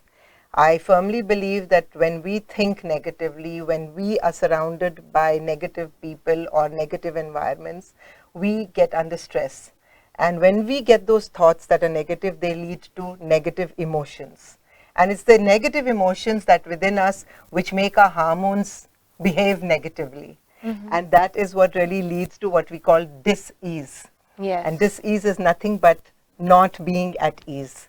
So I think when we talk about, when we are treating physical problems, I think it has become very necessary for whether it's a doctor or a therapist or a physio or a psychotherapist, to go to the cause or the root cause of those physical symptoms that you have, because you can keep getting treated on the surface, but those things never go. And I think that is why we really need to enlighten people, and not adults, but starting from children, from the time they are babies. It's how, in fact, when I studied psychology, even the fetus in your body is going through the stress and strain that the mother is taking. And when they are born, they come up with those so-called personality traits, which will further could get into, deteriorate unless it is taken care of right then. So it is not only the education of the mother, the father, the grandparents, the teachers. There is no end to it, because that is what is causing all the mental stress, and hence the so-called diseases that we are all suffering from, where nobody seems to have an answer. Why? That's the thing. So I think firstly, it's really important. That is what I'm trying to say. And then secondly, as an artist, if we come down to it, I have always felt art for me is a stress buster.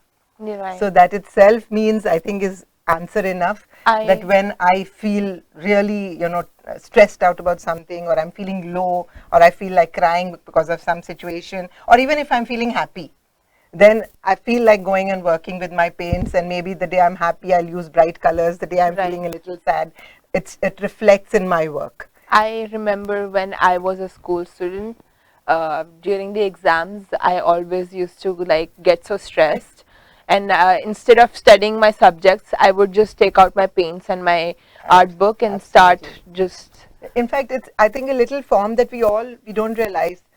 Even as school children, I remember every copy had doodles on it. Yeah. And if you're a good art therapist, you will be able to exactly understand where this child is coming from, because they're not thinking, it's spontaneous. So what are they making in those doodles? What are they trying to show?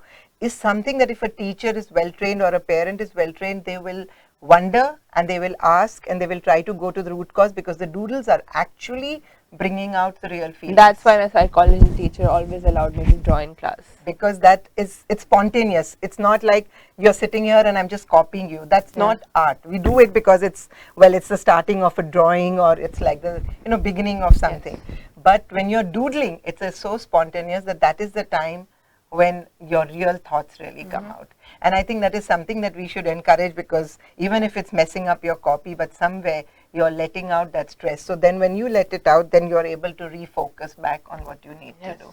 So I think art, whether it's the performing arts, like whether it is dance, because dance can let you just take out that emotion, physically, where it's impacting.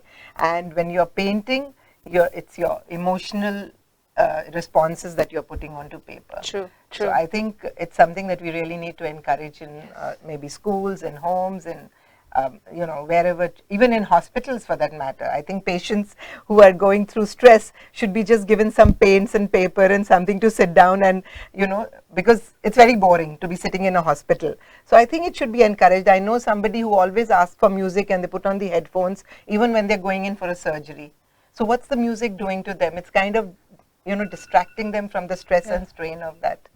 No, I think you all are doing a great job, because somebody has to take the onus and somebody has to start from somewhere.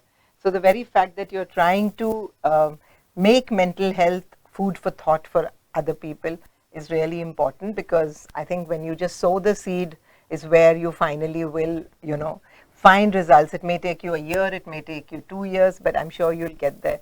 And I'm really looking forward to more events from your end, and I hope I can be a part of it. Thank you so much. Thank you, ma'am. Thank you. Thank you.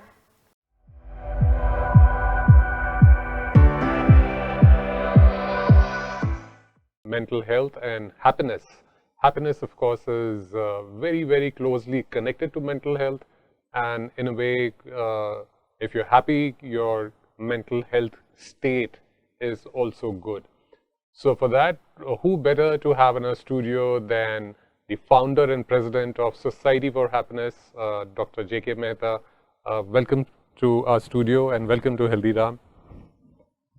So he's been, of course, he spent many, many years in the corporate world as well.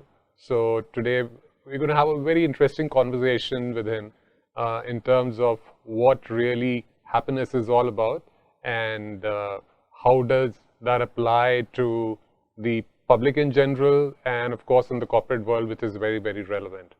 So my first question to you, and I'm sure even the audience would like to know, what really inspired you to form or this Society for Happiness Club? Namaskar. It's very interesting, your question there. What I'll talk a bit about happiness and evolvement, how it came into this thing. A child, a baby, smiles 400 times a day. As we start growing older, learning and earning things, we stop smiling. An adult on average smiles 17 times a day.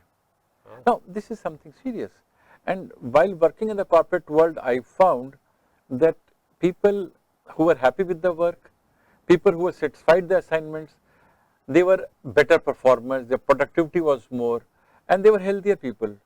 It's very simple. When I was in the corporate, I had writing on the wall, enjoy your work, celebrate life.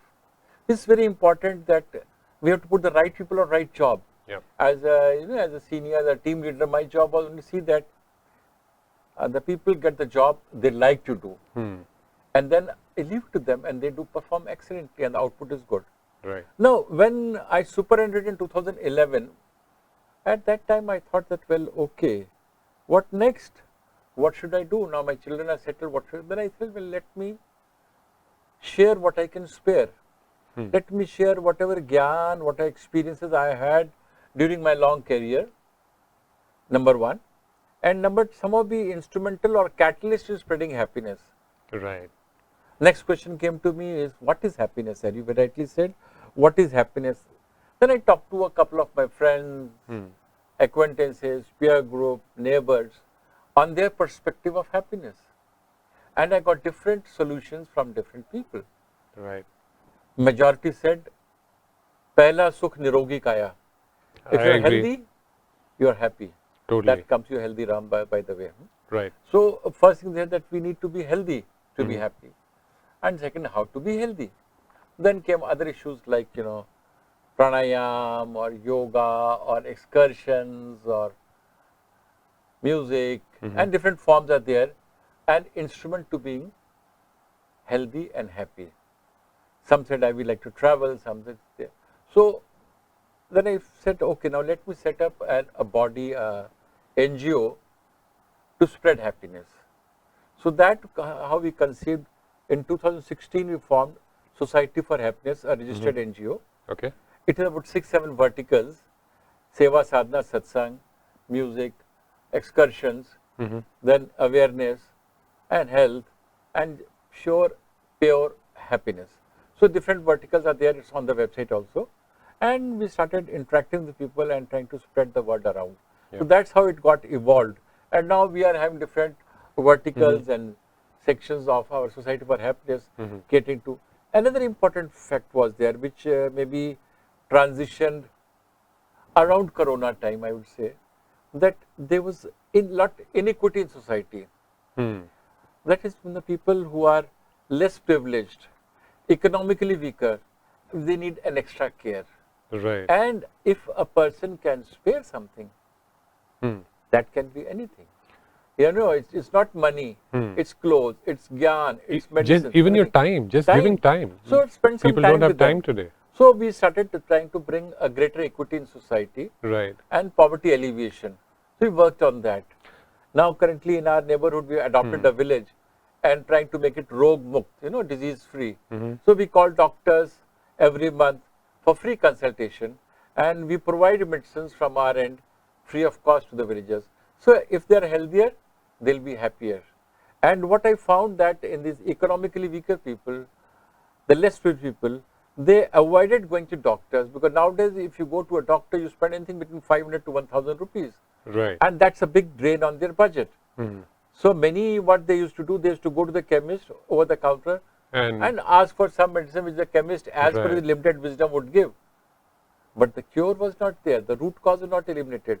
Now when we are calling doctor, they know it's a problem, recurring problem, something simple as headache, maybe for other reasons, blood pressure, anemia, sleeplessness, anything.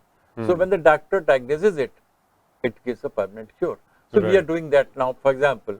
Then number of other initiatives we've taken in recent years, trying to spread happiness. So we have a connecting with people, spreading smiles, celebrating life. That's a catchline for our organization. Very interesting. So I would just like to touch upon, you know, one thing. You're talking about the inequality in the society. So do you think, you know, there's been a lot of progress, of course, even if you look back, you know, a couple of generations from where we were and where we are now, certainly, you know, everything is improved overall, but still people are there many who say that the disparity has kind of increased. So do you agree with that, and do you think that leads to even more frustration and, you know, effect on your mental health and peace? Well, I think this mental stress, or for that matter happiness, I can say a simple equation of reality upon expectation. The more you have expectation from a situation, from a relationship, from this thing, the less probably you'll be happy. And the more reality you have happier, of course, you know. So what you have and what you want to spend. Gratitude, I think, is most important as well. So it's very important, you see, that whether in the corporate sector or otherwise, your expectation, and as the Gita says, accept things. If we live in the present, accept things as they are, I think we are a happier person, more satisfied. And that reduces stress. That reduces our mental happiness also. Because in any situation I can relate to it, I can explain it, that how that it grows when your expectation increases with any situation or relationship. So in your definition, and I'm sure that would translate into the club's kind of, you know, perspective as you look at it, how do you think and relate to happiness, or how do you define happiness? Yes, I think, again, as I told you, happiness like an octopus, many wings are there. Right. And we have to cater to all these issues. So we have primarily, we made some WhatsApp group, you know. One is wellness and health, WAH. Then other we said is Josh, jokes and sharing happiness. Right. Like that. Then Gyan Dhara. Then Hamare Sanskar, Hamari Sanskriti. Adan Pradan. Like that, I have a number of groups there. And in each group, people, like-minded people get together, share their thoughts, and then try to further their cause of happiness. That's one. Secondly, we organize activities. Activities again for every levels of society, their needs. Simplest, I'll tell you, every month we have a get together over luncheon meeting in one of the restaurants where people contribute, they come. Now it gives a chance for about 30, 35, 40 people to come together and have this thing. Nowadays, it's very difficult if you have to visit somebody. Maybe once in a week you can do, and then if you've got 40 people, take whole year to do it. Right. Now, in every fixed in a month, they all come in this thing, happy environment, and no lady of the house has to go and cook for them. Right. You order food and we share it and enjoy it. Simple as that. You see, happiness is very simple to get. Only thing we have to work for it. So similarly, we have some picnics, excursions, cooking, the health classes on my wellness and health group. I keep posting, or we keep posting simple home remedies, and that's there. In fact, 2019 I wrote a book, Love Your Body, Heal Yourself. So basically, we all have to love our body. That's very important. Right. From the first breath to last, body is with us. Everything else comes and goes. Correct. So you have to understand. Unfortunately, nowadays people don't know how to breathe, how to eat, how to sleep. And if basics are handled, they are a happier person. Very simple as that. So, interesting point you brought about, sharing things with people, meeting. Yeah. And of course, even more so important, I think even whether you are young, teenagers, they're still on social media, but are still so alone. Yeah. Or alone is also not an issue. I think being lonely is a problem. Being alone is all right. Yes. You should have your own me time and everything. So from that perspective, do you think community has a big role to play, in happiness and mental health overall? Yes, yes. We call it Sukh Dukh Ke Sathi. The community, the bigger community. What happens? Now, I'll share my example. Many of us are senior citizen or super senior citizen, and children are settled abroad or out of Delhi or out of place. And we look forward to support, social support. If I want to go to a doctor, maybe orthopedic, I don't, there are 10 doctors around. Which one is good?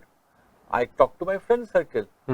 They have the experience. Yeah. And that's a sincere advice, Correct. not a marketing advice like a pharmacist. Right. So that's it. If you want to go to a good restaurant with my wife, I know which restaurant is good, the food is good, the rates are reasonable, and value for money. Yeah.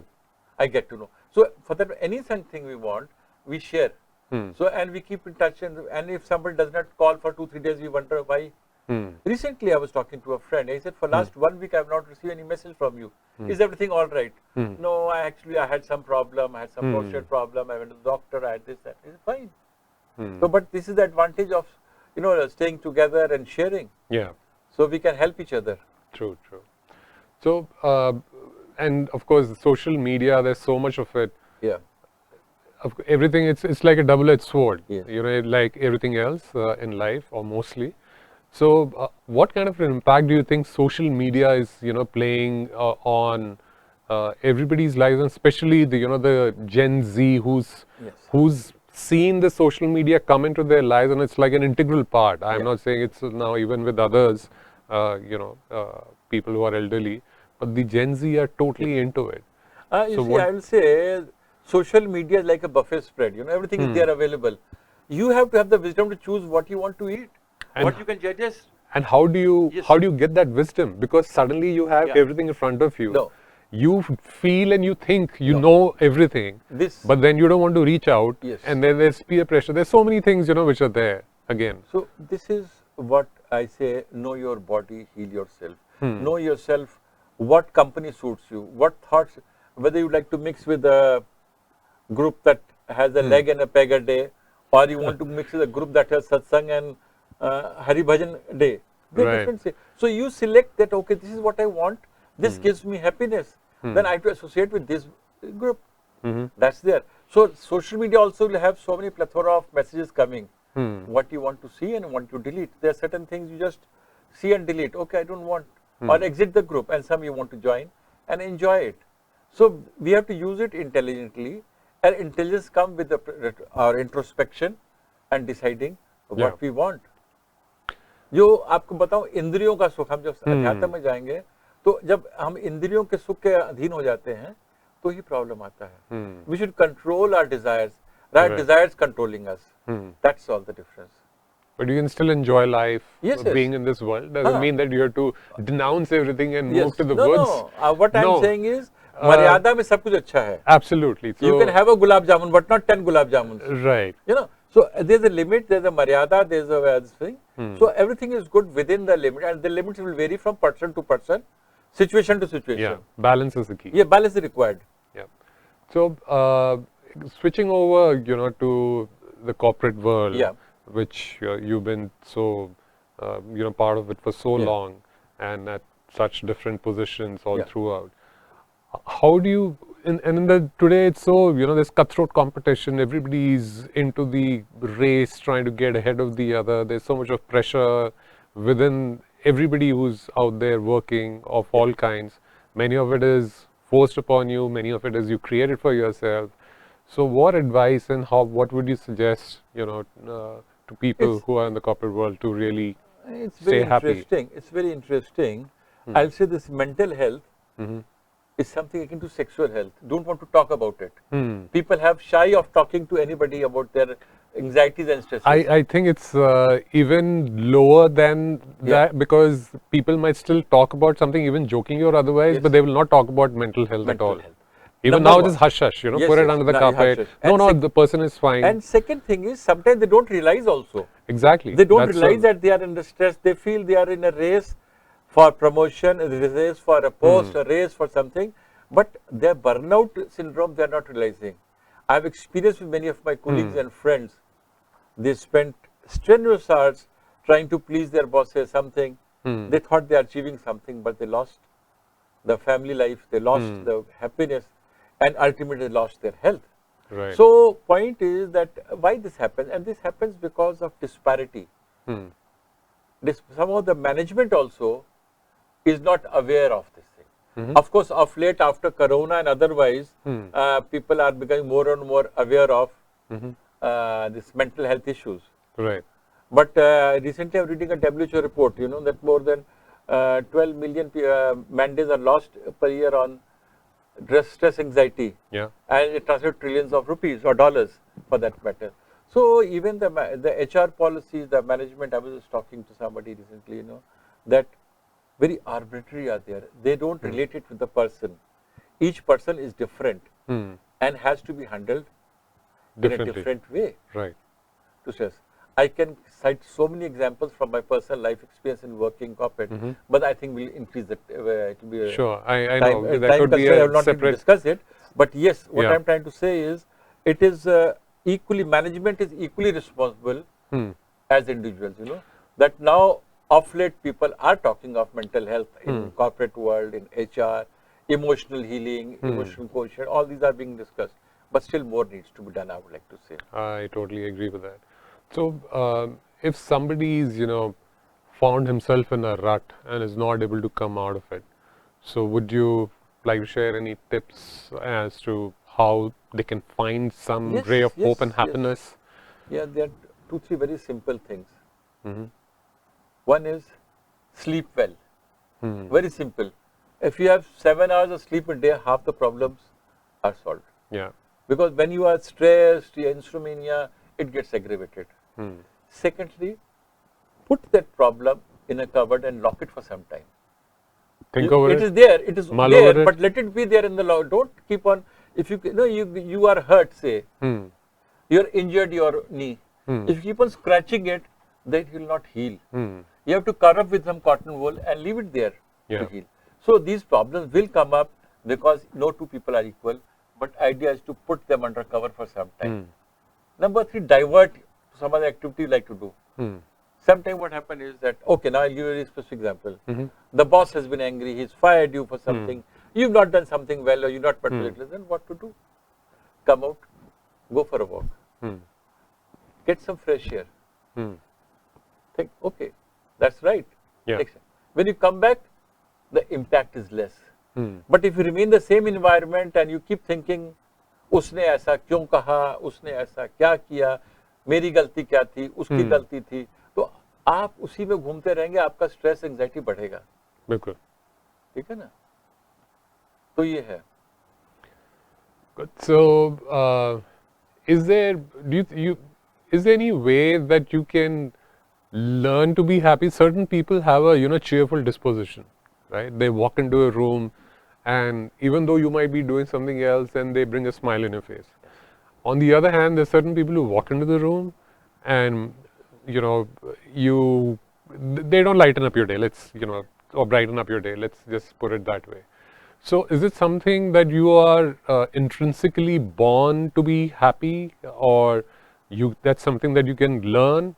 And what do you do? The very good example that you said, I think, earlier, where a baby smiles 400 times a day. Yeah. And as you grow up, those smiles probably are lost along the way into whatever, and they turn into frowns or whatever it might be. Basically, you're not smiling enough. Yes.